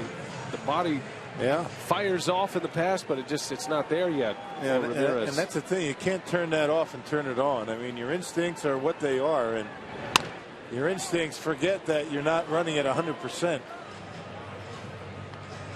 But an out at home and an out at third, and the Brewers down by a couple of runs. Should be a tie game. Thought it was interesting. Ramirez slid head first. I'm not sure I've ever seen him slide head first. He's injured his knee, the same knee twice, sliding feet first, and that's been something the Brewers have talked about with Ramirez. Changes the complexion of the inning. Soto made a good play after boxing the pitch. He put it right on the bag and bang bang at third base, but the call was right. Gomez into right center field. Cruz is over, and he's got it. Oh, he dropped it. He lost it in the lights. Gomez racing around second, on his way to third, and the throw is late, and Gomez hustling all the way out of the box ends up at third base.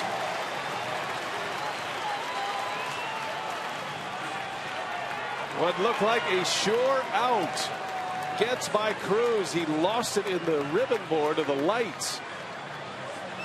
Boy, not for those base running mistakes by Milwaukee, and well, you see that a lot in this ballpark. Those ribbon boards, the lights up there, and Nelson Cruz just flat misses that one. That's probably going to be a triple for Gomez. I'm not sure what they're going to roll it, but certainly a ball that needs to be caught out there in the outfield. Texas Rangers in this series have made a number of defensive gaps that have not shown up on the scoreboard. That is going to be scored as a triple for Gomez, who has 3 hits tonight. His 5th 3-hit game this year. 5th 3-hit game. Well, now the Brewers looking for a quick strike. One swing of the bat could tie it up. Ricky Weeks at the plate, and a bouncing ball to second, and just like that, the inning ends. So the Brewers get a run, but some base running mistakes cost them. World famous. We're still looking for Polish. 3-1 Texas. ¿Dónde está Polish?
Wisconsin is brought to you by the Wisconsin Lottery, reminding you to please play responsibly.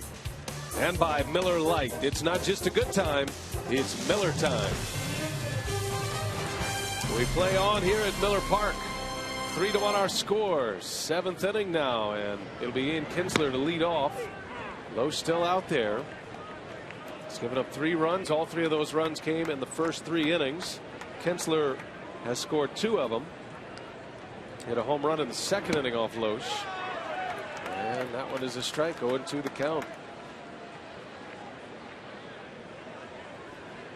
Kinsler is a triple away from the cycle. Rangers had one last year with Beltre. Brewers had one against him in Aaron Hill, which was Aaron Hill's 2nd cycle in an 11-day span. I was hoping that's not on the table for Ian Kinsler tonight. Yeah, certainly a guy capable. He's got the speed for the triple. Kyle Loach has been very good at keeping his score at 3-1. You know, 3 runs on the board after the way he started tonight.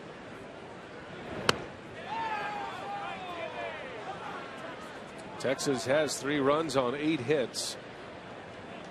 Bullpen is active. Gonzalez the lefty, Badenhop the right-hander. But you know, Renicky would love to get Loesch through this inning. His spot due up 2nd in the bottom of the 7th. Kinsler sounded like it was off the end of the bat, and routine for Gomez, out number 1.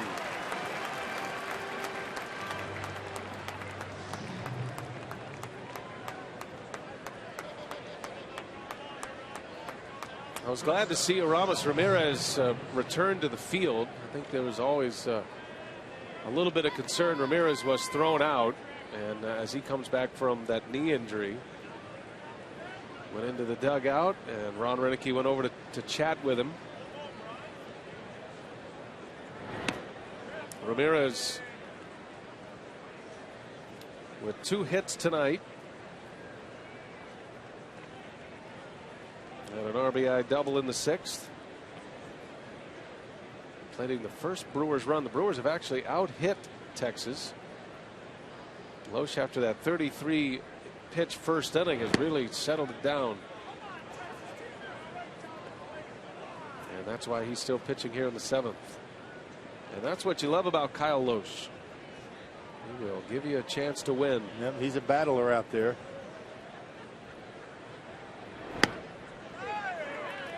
Pitching better now than he was early in the game. He's settled down nicely.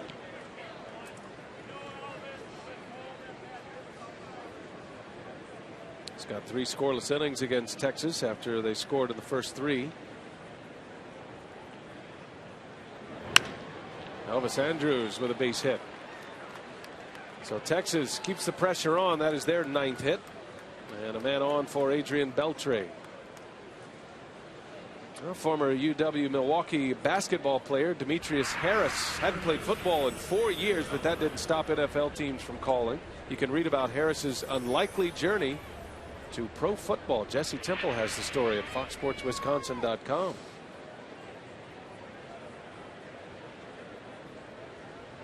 Beltre now with 1 away, and Loesch looking for a ground ball.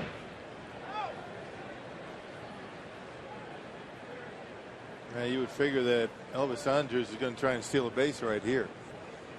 You know, eliminate the possibility of the double play. He can run. Well, Loesch is going to try and keep him close. Andrus is a perfect 6 for 6 in stolen base attempts.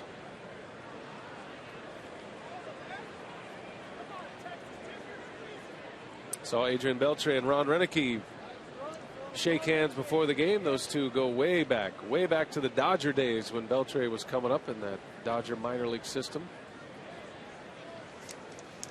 And I was talking to Ron about those days in San Antonio. And an interesting story from their time together. It was about midway through the season. Beltre was 19 in Double-A. He was tearing up the Texas League. But Renicky was going to bench Beltre for disciplinary reasons. He was showing up late to team stretch, some, some off the field rules violations, nothing Right. major, but he was trying to send a message to this young prospect. And he had taken him out of the lineup.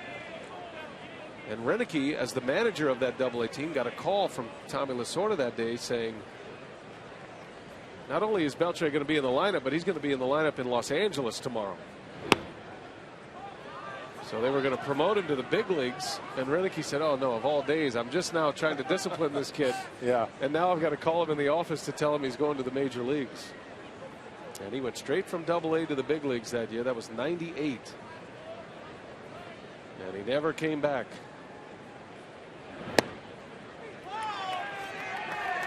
And what a player he's become. Yeah, he can do just about everything out there in the field. Very good defensively. Hits for average, hits for power.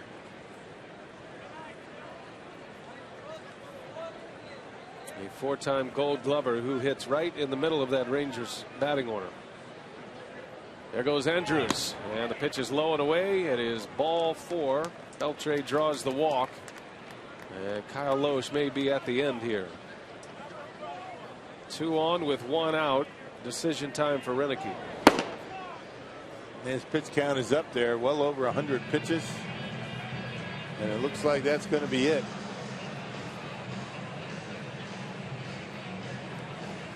So Loesch gave him everything he had tonight. Got off to a shaky start, but able to go 6 1/3. He's out, and some runners on base.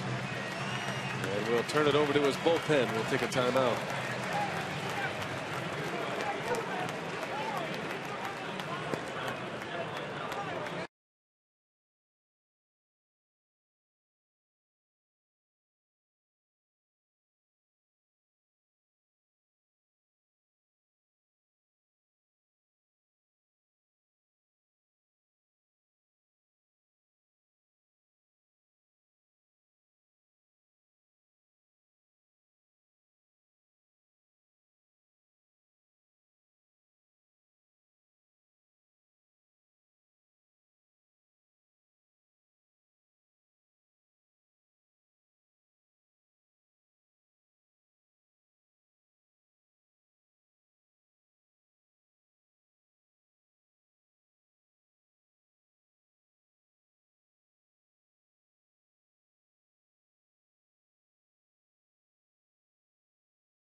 Down 3-1 to the Rangers. Kyle Loesch battled his way through 6 1/3 tonight. And just a reminder, for select Monday home games, fans can purchase Terrace Reserve seats for just $9. That's courtesy of Miller High Life. Visit Brewers.com/High Life. Now the best Loesch can hope for tonight is a no decision. He exits down 3-1. Bert Badenhop will be the next man out of the bullpen for the Brewers, a ground ball specialist. You could certainly use one here, and the dangerous Nelson Cruz coming up. Last pitched on Saturday against the Cardinals, striking out all 3 batters that he faced. So coming up a good outing, needs a ground ball to get out of this mess. 2 on, 1 out. A single and a walk ends Kyle Loesch's night after 6 1/3 with 9 hits allowed, and at this point 3 runs. Loesch had 6 strikeouts as well. Cruz with a big bat. 7 home runs, 24 ribbies. And a bouncer foul.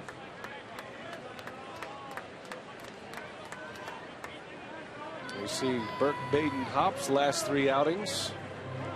Striking out the side against the Cardinals on Saturday. One of the more active pitchers between pitches that you're ever going to see in baseball. A lot of energy, Bert Badenhop. Wears the emotions on the sleeve. 0-2 to Cruz. Count remains 0-2. Just got a piece. And it looks like Badenhop has good sink on his sinker ball. He's got that 3/4 delivery where he gets that natural sink because of the arm angle, and he starts at about a little below mid-thigh, a little bit above the knees. When it starts there, it dips out of the strike zone. That's where he gets his ground balls.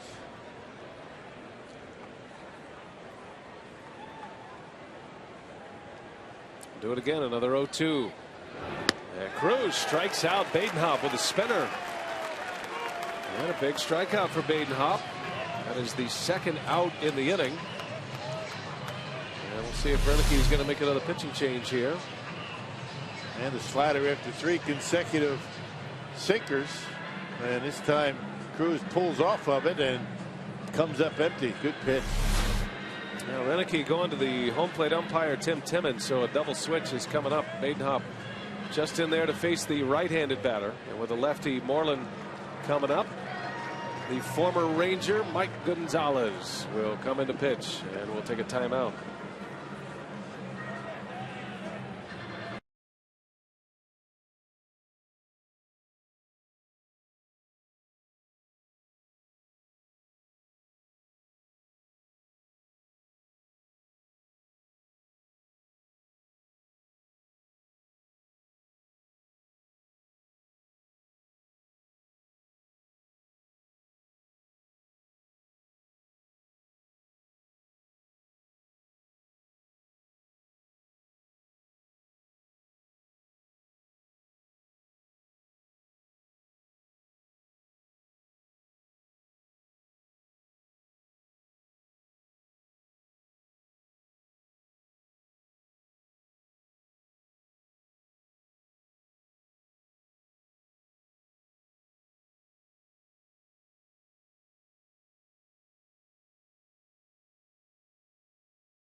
Ricky Weeks from the ball game. He made the last out last inning.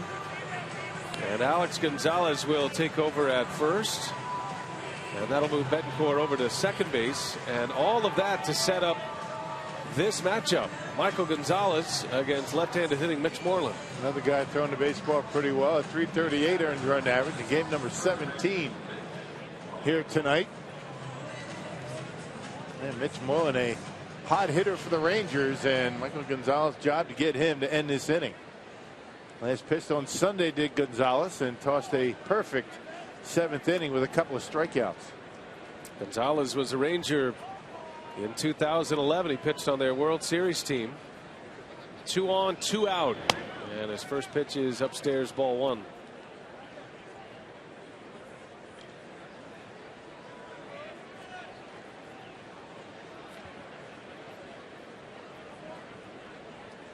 Three to 1 Texas, big spot, and Moreland takes a strike. I'm not sure that's where Gonzalez wanted to put it, but he gets a strike out of it. Yeah, that slider, he normally likes to put that pitch down and away to lefties. That was a hanger. Moreland's been very good against left-handed pitchers this season. Ooh, had a good cut, and it's 1-2. We were talking to Ron Renicky about Gonzalez before the ball game, and one thing you'd like to hear, the manager was talking about Gonzalez, the fact that he wants the ball. I mean, he wants to be in the pressure spot, and Renicky puts him into a pressure spot here. He's been a closer in the big leagues. Well, you saw that batting average against lefties at 333. A lot of that damage came early in the year. He's been much better than that lately.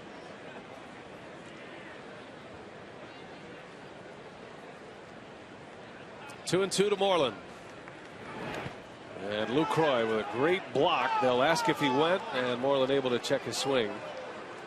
Outstanding play by Lucroy behind the plate. You got to keep that slider down in the strike zone with 2 strikes, and Luke has done a very good job of keeping pitches in the dirt in front of him and keeping them close. It's a nice job. Still runners at first and second. Here comes a payoff pitch. Runners go. Moreland rolls over one, foul.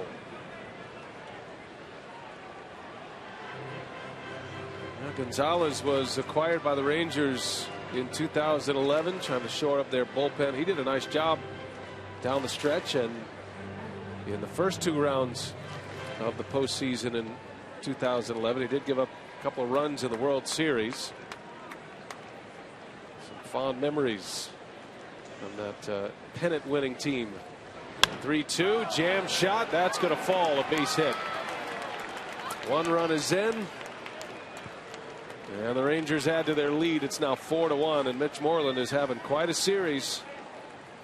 His second hit tonight. That's an RBI single with 2 outs. He got it up and in. Not a bad pitch. Good spot to a left-hander, but Moreland able to fight it off.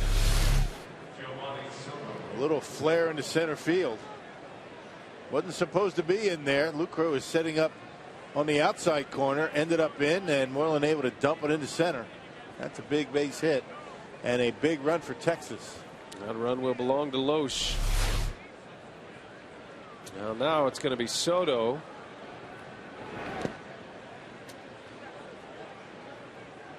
It just has been a frustrating night for the Brewers on a number of different plays, different pitches. Had some base running mistakes. Rangers a very good ball club. They are cashing in. They got to play well to beat them, and the Brewers have hurt themselves on the bases tonight.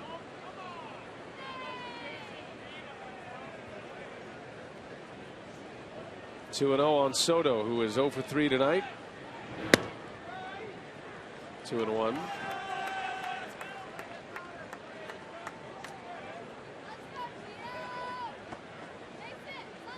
Rangers have another left-hander on deck. Gonzalez trying to wrap up this inning right now.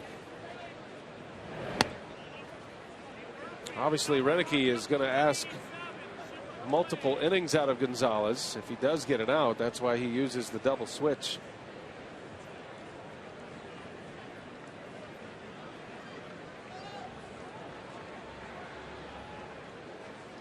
The 3-1 outside ball 4.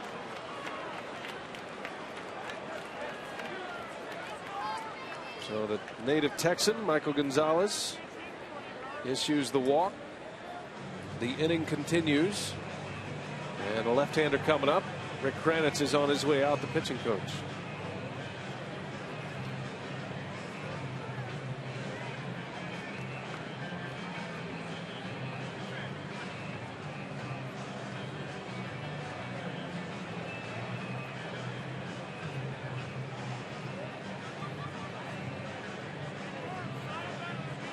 Now, the thing that makes Michael Gonzalez effective is the thing that can hurt him as well, his command.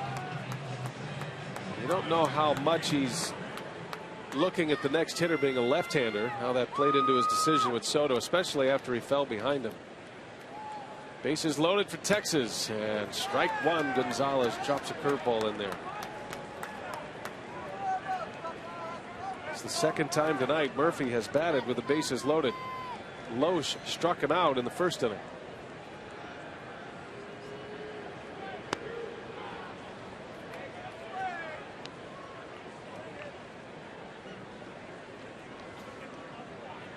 Rangers have added to their lead. It's now 4-1. RBI single by Moreland. Strike 2. 1-2 on David Murphy.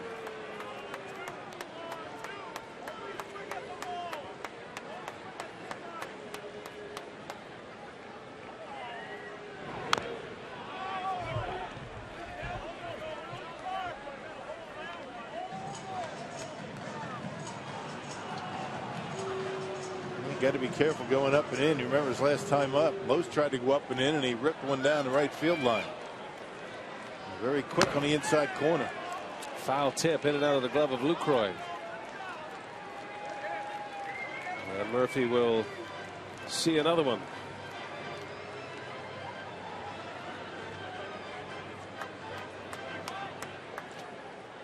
Brewers will have Betancourt, then Gonzalez, and then the top of the order, Aoki.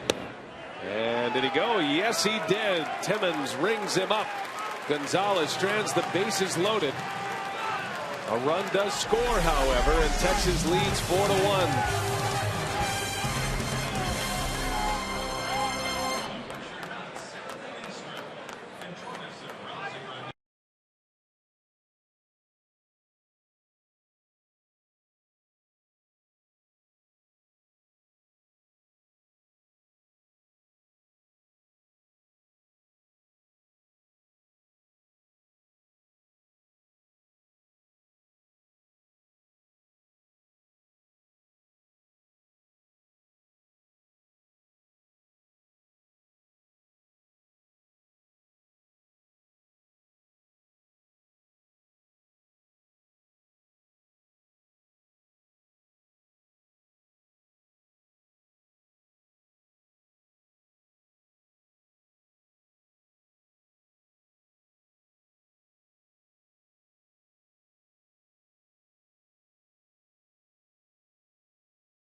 The Rangers 4-1, and it is not too early for Brewers fans to get to the polls. The All-Star ballots are out here at Miller Park, and several Brewers are making their cases here early in the season to be first-time All-Stars. So tonight on our AT&T Twitter poll, we're asking you which Brewer deserves his first All-Star selection. 23% said Gene Segura, 15% Uni B, 10% Nori Aoki, and overwhelmingly 52% Carlos Gomez. Now, guys, we have a question for you on our Ho Chunk Gaming Text the Broadcast question. Dan in Waukesha wants to know, will we see Uni B hit higher in the batting lineup considering his RBI totals? 24 ribbies for Uni B so far. That's a good question. I think Renicky likes where he is down at the bottom of the order as he pops this one up. And easy enough for Elvis Andrus for the first out. I mean, I think one of the reasons why Betancourt has thrived because of where he hits in the order. You know, there's not a lot of pressure to drive in runs. He's had a lot of base runners on in front of him. But he and Ryan Braun are the club leaders in RBIs, and I guess why change him at this point? Well, and again, I mean, you got some other guys that, you know, Gomez is in the 6th spot in the batting order. You know, John and Luke are right now 5, but no, there's not going to be any changes in the top 4, that's for sure. You got Aoki, Segura, Braun, Ramirez. So I guess if it's not broke, don't fix it for Uni Betancourt. He's comfortable where he's at. You know, why mess that up? Here's Alex Gonzalez. Came in on the double switch. And his first at bat.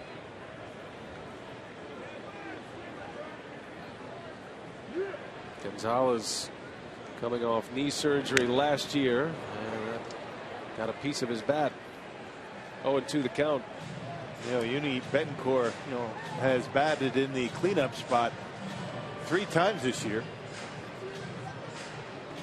And that is the highest that he has been in the batting order. A Toyota game summary. Rangers just adding to their lead. It's 4-1 now. Moreland with a couple of hits. Carlos Gomez is 3 for 3 tonight.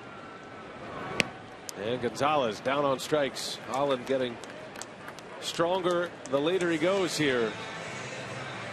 And that is one nasty breaking pitch that Derek Holland's been throwing tonight. 89 pitches for Holland, 2 outs in the 7th. Going down and in, and Yeah, he's been doing that all night. Holland had one bad outing this year against the Angels, gave up 6 earned runs in 5 2/3. He's coming off 8 shutout against the Red Sox last Friday. Only 1 earned run allowed tonight. And between he and Yu Darvish, it's a pretty powerful tandem for the Texas Rangers at the top of their rotation. 2 outs, top of the order, Aoki. 1 for 3 tonight against the left-hander. And you'd like to say, you know, get the starters out of there, bring in the bullpen, but those guys have been pretty good too. Bullpen's got a 2.91 ERA. And their closer is Joe Nathan. Is Aoki. That's off the glove of Moreland. And Aoki thinking about 2 and a wide turn. Cruz bobbled the baseball, but Aoki made the right choice. Yeah, good idea. You don't want to make another out on the bases. While Cruz has his difficulties in the outfield, one thing he does possess is a very strong arm. Right off the end of the glove, and Aoki thinking about second base, but thought better of it. You don't take any chances on the bases now, not down by 3 runs.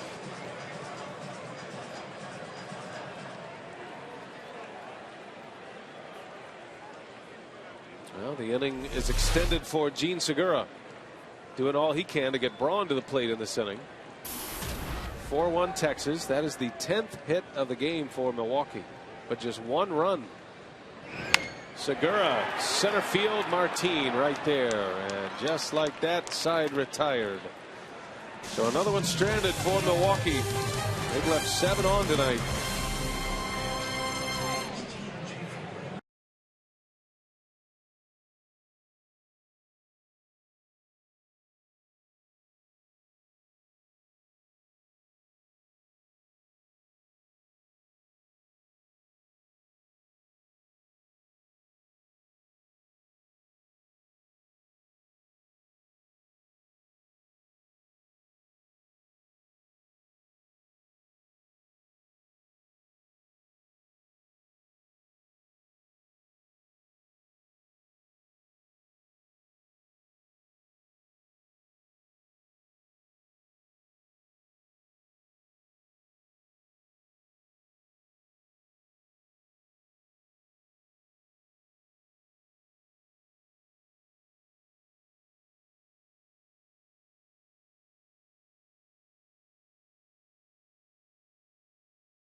Headed on the road beginning Friday, and Giovanni Gallardo against Tony Cingrani. That'll be the Friday pitching matchup. 5:30 we're on the air for Brewers Live, and then Estrada against Leto Saturday, with Peralta and Arroyo matching up on Sunday, the finale of the series. Looking forward to seeing Cingrani. That kid can throw. Bunch of strikeouts already this year. Good numbers to start. He's 2-0. He has 33 Ks in just 24 innings, and Renicky will make another pitching change here, bringing on Figueroa. We'll take a timeout.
A reminder that this copyrighted telecast is presented by authority of the Brewers and may not be reproduced or retransmitted in any form. And the accounts and descriptions of this game may not be disseminated without express written consent of the Brewers. So Alfredo Figueroa is on the pitch. He'll match up against Craig Gentry as Ron Washington makes the change at the plate. Yeah, Figueroa has been eating up some innings from Ron Renicky. 2 consecutive appearances where he has gone 2 2/3 innings. Last did that on Sunday against the Cardinals.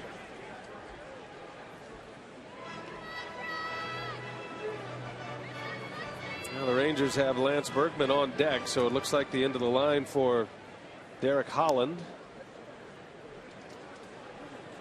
Gentry getting some late inning playing time, just like we saw last night. He and Leonis Martin essentially a platoon in center field. Gentry starts against left-handed starting pitching. Figueroa trying to keep the Rangers at 4 and send the Brewers to the bat in the 8th. With the middle of the order coming up, Braun, Ramirez, and Lucroy.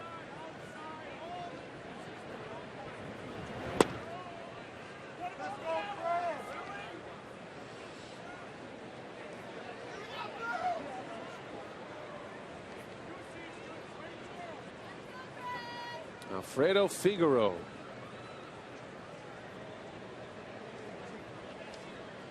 Certainly an opportunity for him to pitch his way into some more important innings as Gentry sends that one high and deep to center, but Gomez with plenty of room to make the catch for out number 1.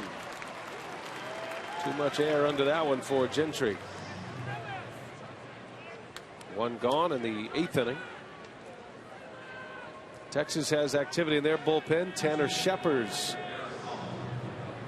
setup man for Joe Nathan. A very good bullpen for this Texas Rangers ball club. As if the starting pitching isn't good enough, their bullpen probably as good, if not better.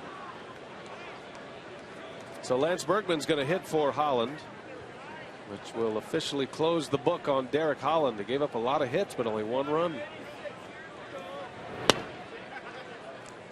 If the Brewers don't come back to win this game, they are going to be kicking themselves over some base running blunders tonight. Yeah, both teams have 10 hits. 10 hits, 1 run for Milwaukee. You got to be scratching your head after the ball game if it ends like that. Still time though. Berkman, typically the Rangers' designated hitter, making his 2nd appearance in the series. Longtime Brewers nemesis in the Central Division. Little roller out to Betancourt at second. And 2-men are out.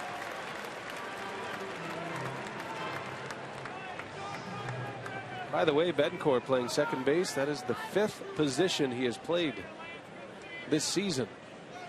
Yeah, every position in the infield. He even played a couple innings in left field. The versatile one. 32 games into it. He's already played 5 positions. And happy for the playing time. Ian Kinsler has had a nice night. He and Moreland have been the stars offensively. Kinsler with 3 hits, single, a double, and a home run. Scored twice. He popped his 7th home run of the season in the 2nd inning. Just one of those days for Kyle Lohse. It started out as a struggle, a couple of infield hits, and then Beltre with an RBI. In that 1st inning, Lohse was able to wiggle out of a bases loaded jam with a couple of strikeouts. Gave up 2 solo homers to Kinsler and Moreland. But then settled down and took it into the 7th inning. Run support continues to be an area of concern when Kyle Lohse is on the mound. Brewers only scoring a little over 2 runs per game when he pitches. And they give him only 1 tonight. And in Lohse's 3 losses this year, a combined 1 run of support for Kyle. Not much better tonight. Figaro zips a fastball in there, 2-2.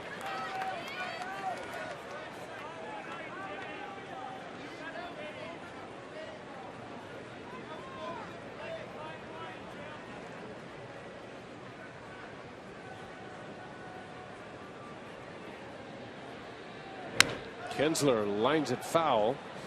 Boy, he's got a quick bat. 98 miles an hour in that last fastball, and he just turned it around with 2 strikes. Something, huh? Quick bat.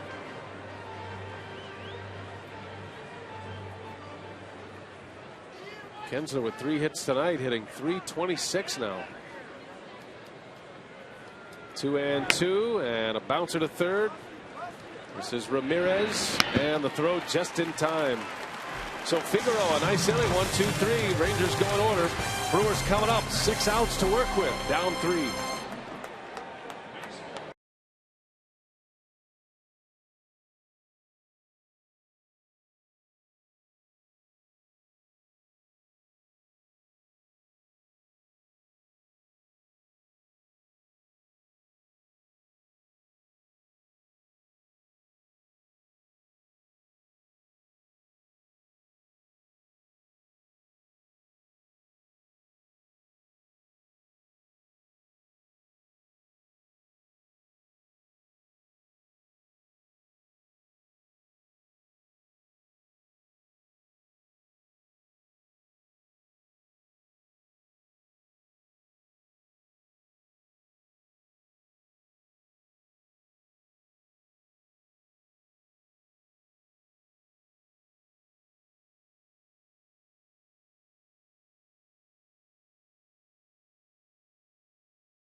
Miller Park, Milwaukee, and the final game of this homestand, wrapping up a 9-gamer.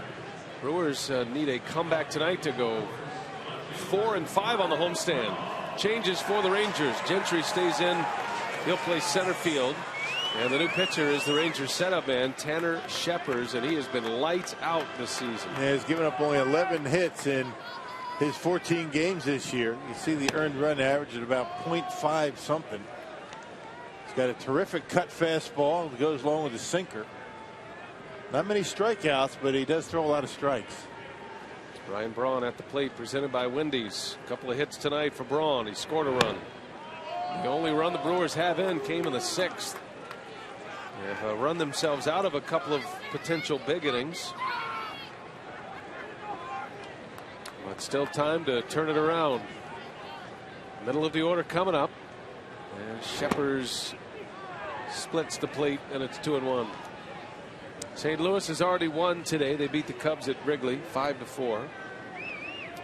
Edward Mujica with his 9th save. He's 9 for 9 in save opportunities. The Reds lost to the Braves, bouncing around the Central Division. Atlanta now with 20 wins.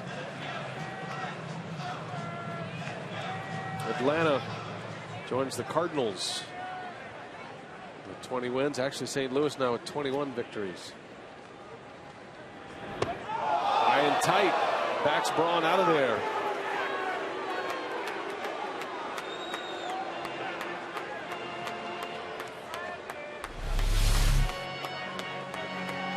Yeah, look out, a little bit too close for comfort right there, up around the face.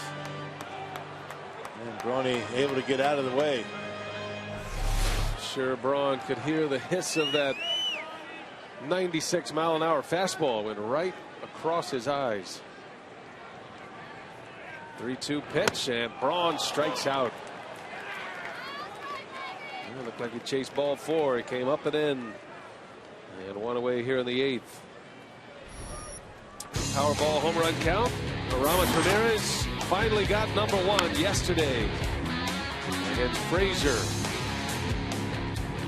Put him on the board. That gave the Brewers a 3-run lead. And swinging the bat pretty well here tonight. Ramirez is 2 for 3, a single and a double. Drove in the only run in the 6th. Yeah, Shepard's for a guy that doesn't have all that many strikeouts. I mean, he's got a 96-mile-per-hour fastball to go along with that cutter.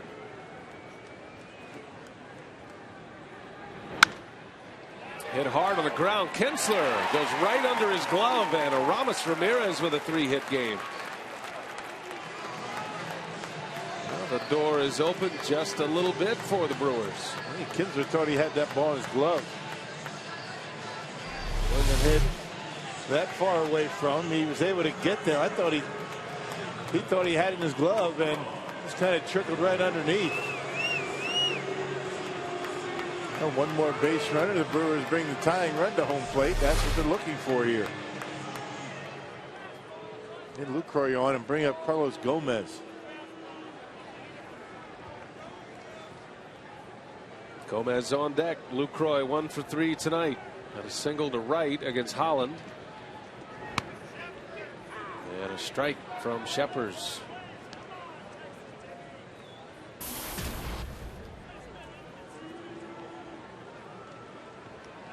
Shepers in just his 2nd year in the big leagues. First time he was on an opening day roster to start this season. And nothing wrong with his fastball. And he has kept it on the inner half against the Brewer right-handed hitters. Yep, up and in where it's very tough to get a big part of the bat on.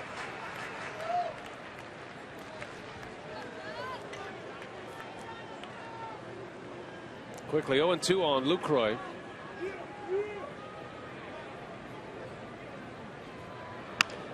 And in on his hands. Chance to turn it.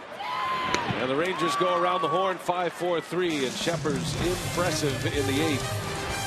4-1 Texas on our way to the 9th.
Rangers a 4-1 lead over Milwaukee. Hard to believe the Brewers just 1 run on 11 hits tonight, David, but a couple of situations where they made outs on the base pass as well. They clearly should have more than 1 run tonight. Well, that's right, and you know, those missed opportunities have really hurt, but they were in inopportune times, especially when Ramirez got thrown out at third base trying to advance on a pass ball with nobody out. All right, we're going to break it down. Brewers Live postgame coming up, plus our instructional. Get inside the clubhouse. Plenty of interviews on the way after the ball game, Brian. All right, Craig and Davey, thanks. Looking forward to that. Figueroa back on the mound, trying to give the Brewers a couple of innings here tonight. He was good in his first inning, a 3-up, 3-down, 8th.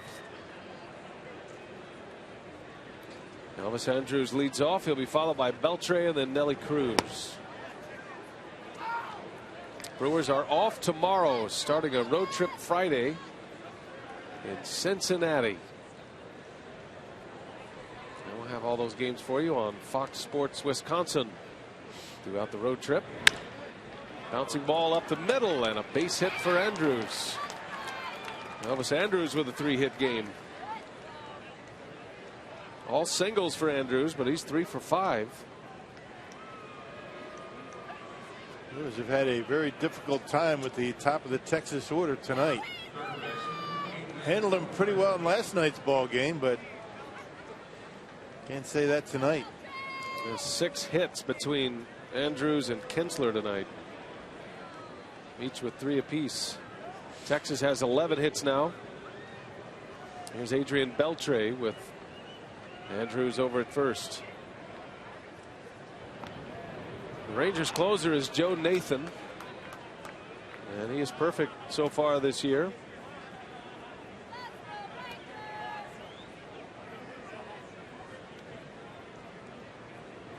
There's Nathan.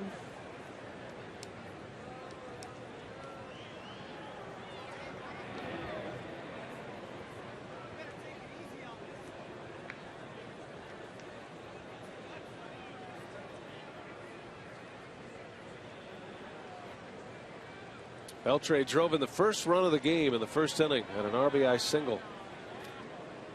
1 for 3 with a walk.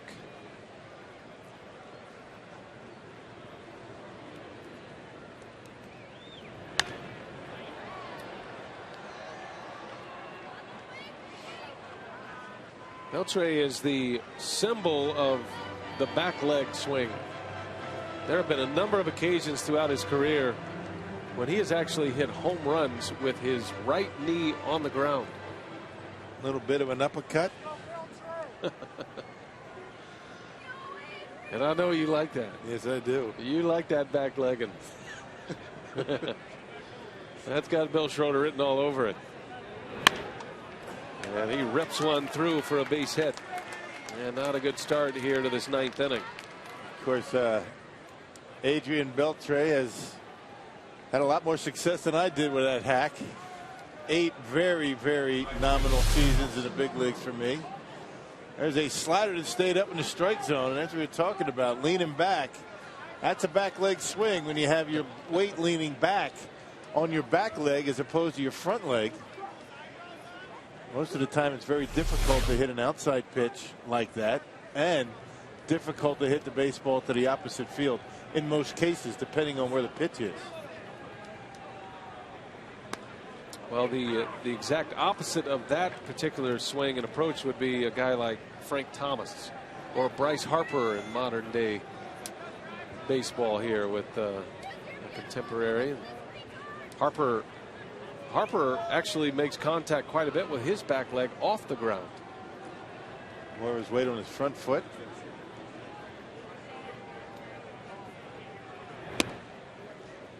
Now, Beltre is a dead pull hitter, but he stands up there on the plate, and most of his hits come to left, occasionally to center field. He has great power as well. But when you're on the plate, you can handle the outside pitch, but you have to be very good on handling the inside pitch. But most guys aren't going to be willing to go in there too much, especially when you have that open stance. 2 on for Nelson Cruz. Runners go, and Lucroy no throw. Beltre stayed put. Andrus swipes third base.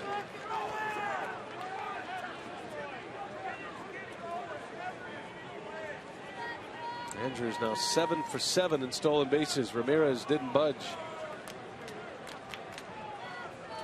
Well, the play for Lucroy would have been at second base because Beltre doesn't run all that well, and Ordinarily, the back runner on the double steal doesn't get as good a jump. That's why Beltre didn't take off. Well, now the Brewers will bring their infield in here. Certainly can't afford to fall behind anymore. It's going to be tough enough down 3.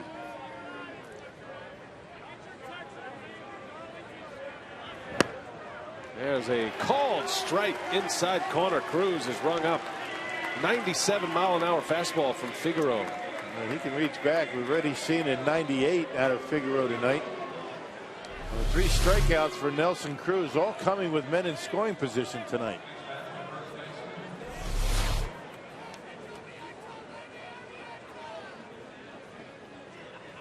Well, now the Brewers will send their middle infielders back, Segura and Betancourt. They're going to try to turn 2 to get out of this inning if it's hit up the middle.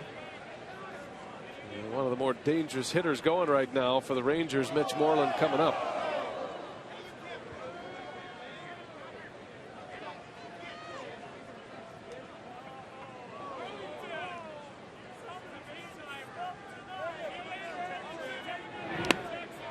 Lucroy with a nice pick.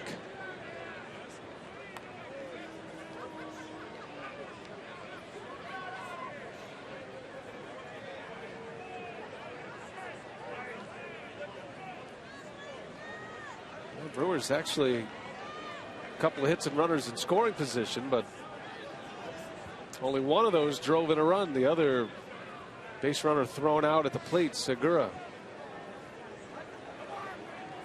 The Rangers have had a ton of runners on base tonight. Well, the only 3-up, 3-down inning for Loesch was the 5th. Figueroa had one last inning. There's a strike, 1-1 on Moreland.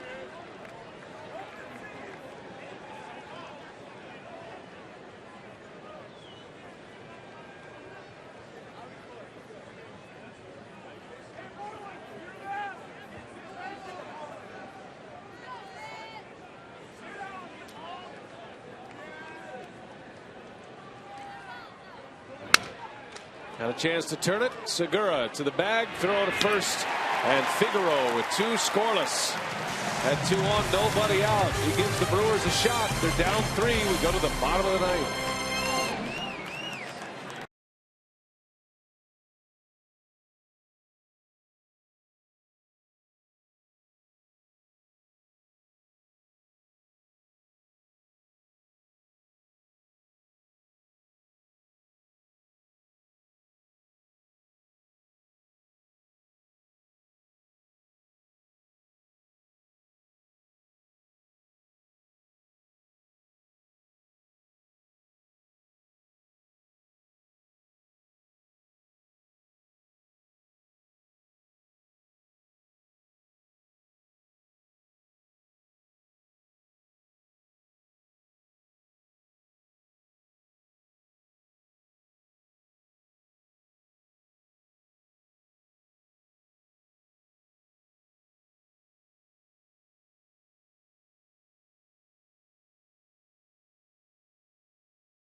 Marshfield Clinic. How about Carlos Gomez with 3 hits tonight? One of those a bunt single.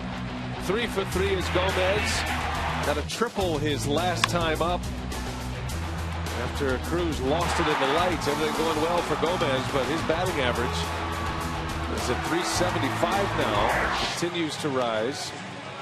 Rangers lead 4-1. We head to the bottom of the 9th, and it will be Gomez who leads off for the Brew Crew. Gomez, the pitcher spot. Betancourt, and all of that against closer Joe Nathan, who is 8 for 8 in save opportunities this year. And coming off a terrific season last year where he was 37 out of 40. in save opportunities. Throws a lot of strikes. 2 walks, 13 punch outs for Nathan in 11 innings. Not throwing as hard as he used to, but still getting outs. Gomez, after that 3rd hit, upped his batting average to .381, leading the National League. Segura at 4th in the league. And now trying to get on base against Joe Nathan. Wow, Gomez with a big hack against his former teammate in Minnesota with the Twins. Trying to hit that 3-run home run leading off an inning. Gomez coming out of his helmet. And he lines one to center. Gomez with a 4-hit game. Thinking about 2. He's on his way. The throw comes in late. And Carlos Gomez, 4 for 4 tonight. Incredible what Gomez has been doing lately. Wow. A slider that he stays on very well. That's the thing about Gomez. He takes a wild hack like he did on the first pitch, and then he kind of takes stock. He steps in that batter's box and then puts a good approach on the baseball. An 0-1 slider, and he doubles to lead off the inning. 4 for 4. 7 total bases tonight for Gomez. A triple, a double, 2 singles. And here's Logan Schaefer now. Schaefer pinch hitting.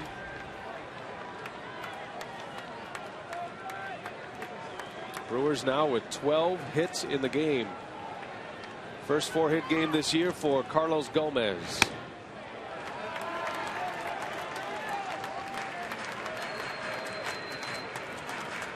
Gomez has 4 hits in a game on 8 occasions.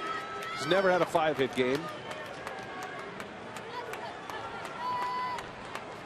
One more base runner, and the Brewers will bring the tying run to the plate. Schaefer takes a strike. Yeah, 90, 91 miles an hour. Nathan used to be in the mid-90s. To go along with that power slider.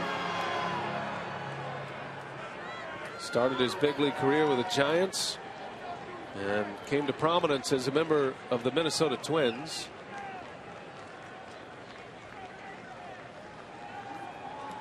Now in his 2nd year with the Rangers. Schaefer swings and misses. 1-2 the count. Nathan had a good year last year. He saved 37 for Texas.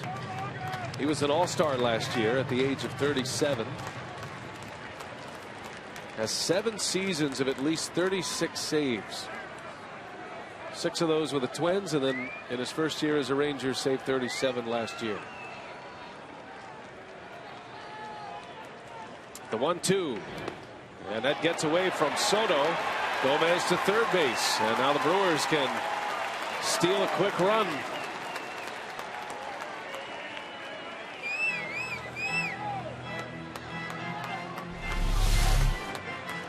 Soto trying to square that one up. He tried to throw that left shoulder around, just couldn't do it quickly enough. Gomez with very good instincts, able to get to 3rd base easily. Be a wild pitch on Nathan.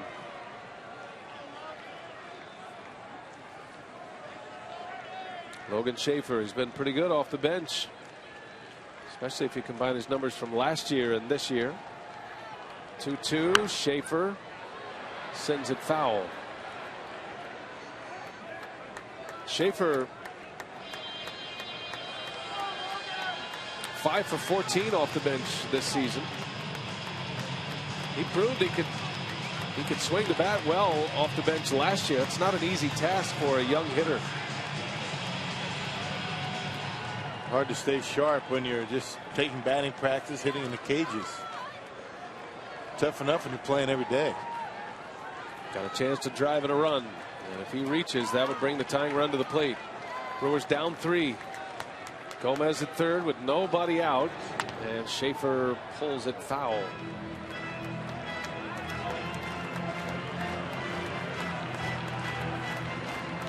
Schaefer, the 4th outfielder on this club. A club that only carries 4 outfielders. The other three played pretty much every day, and Aoki and Braun and Gomez.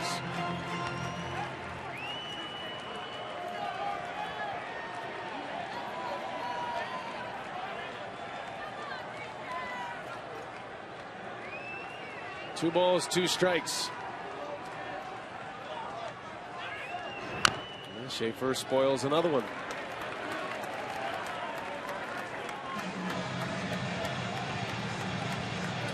Logan was a September call-up last year, and he got a number of at-bats off the bench. And for a guy who is trying to play his way into a job, he is hitting an impressive .409 off the bench, combining the 2 years. He's 9 for 22 in his career as a pinch hitter. Those are big numbers. Oh, had a good cut there, didn't he? This has a nice approach at the plate. Hits the ball where it's pitched. Johnny Nairn preaches the two-strike approach, just trying to put the ball in play. If he does that, pretty good chance he's going to be able to knock in a run.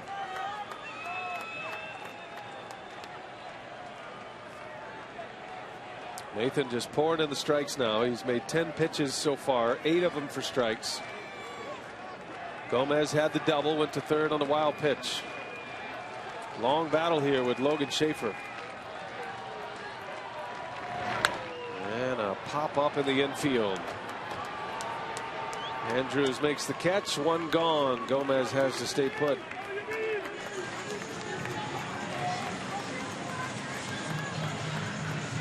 So Nathan outlasts the young hitter. Combination of fastballs and breaking pitches, and Schaefer out in front of a slider. That's a big breaking ball by Joe Nathan. That's a lot bigger than I think anybody remembers he throwing early in his career.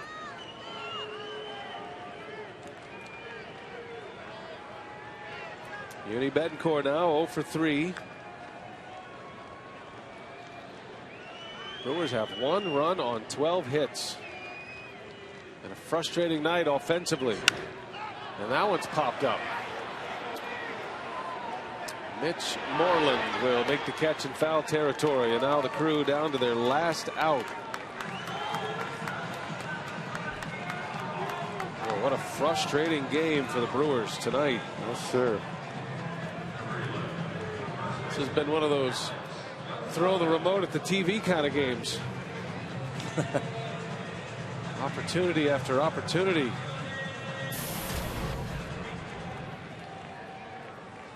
Well, they still have an out to work with.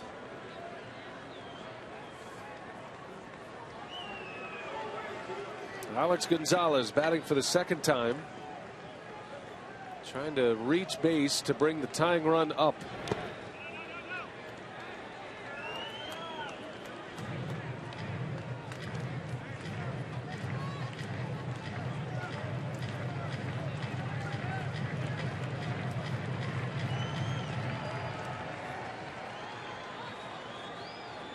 Got to give Nathan a lot of credit.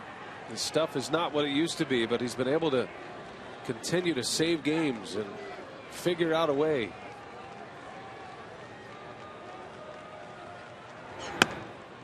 He's got to locate a lot better than he did when he was throwing in the mid-90s, and he's been able to do that.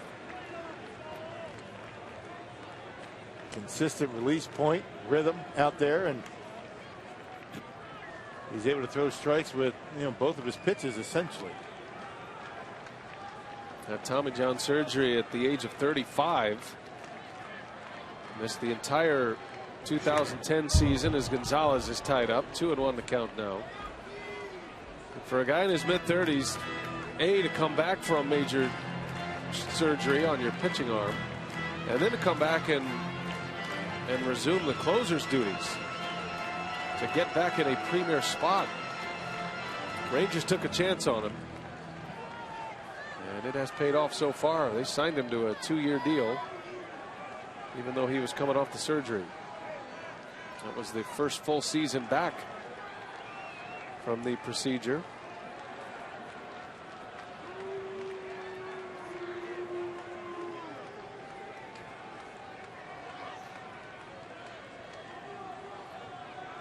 Gonzalez trying to get Aoki to the plate.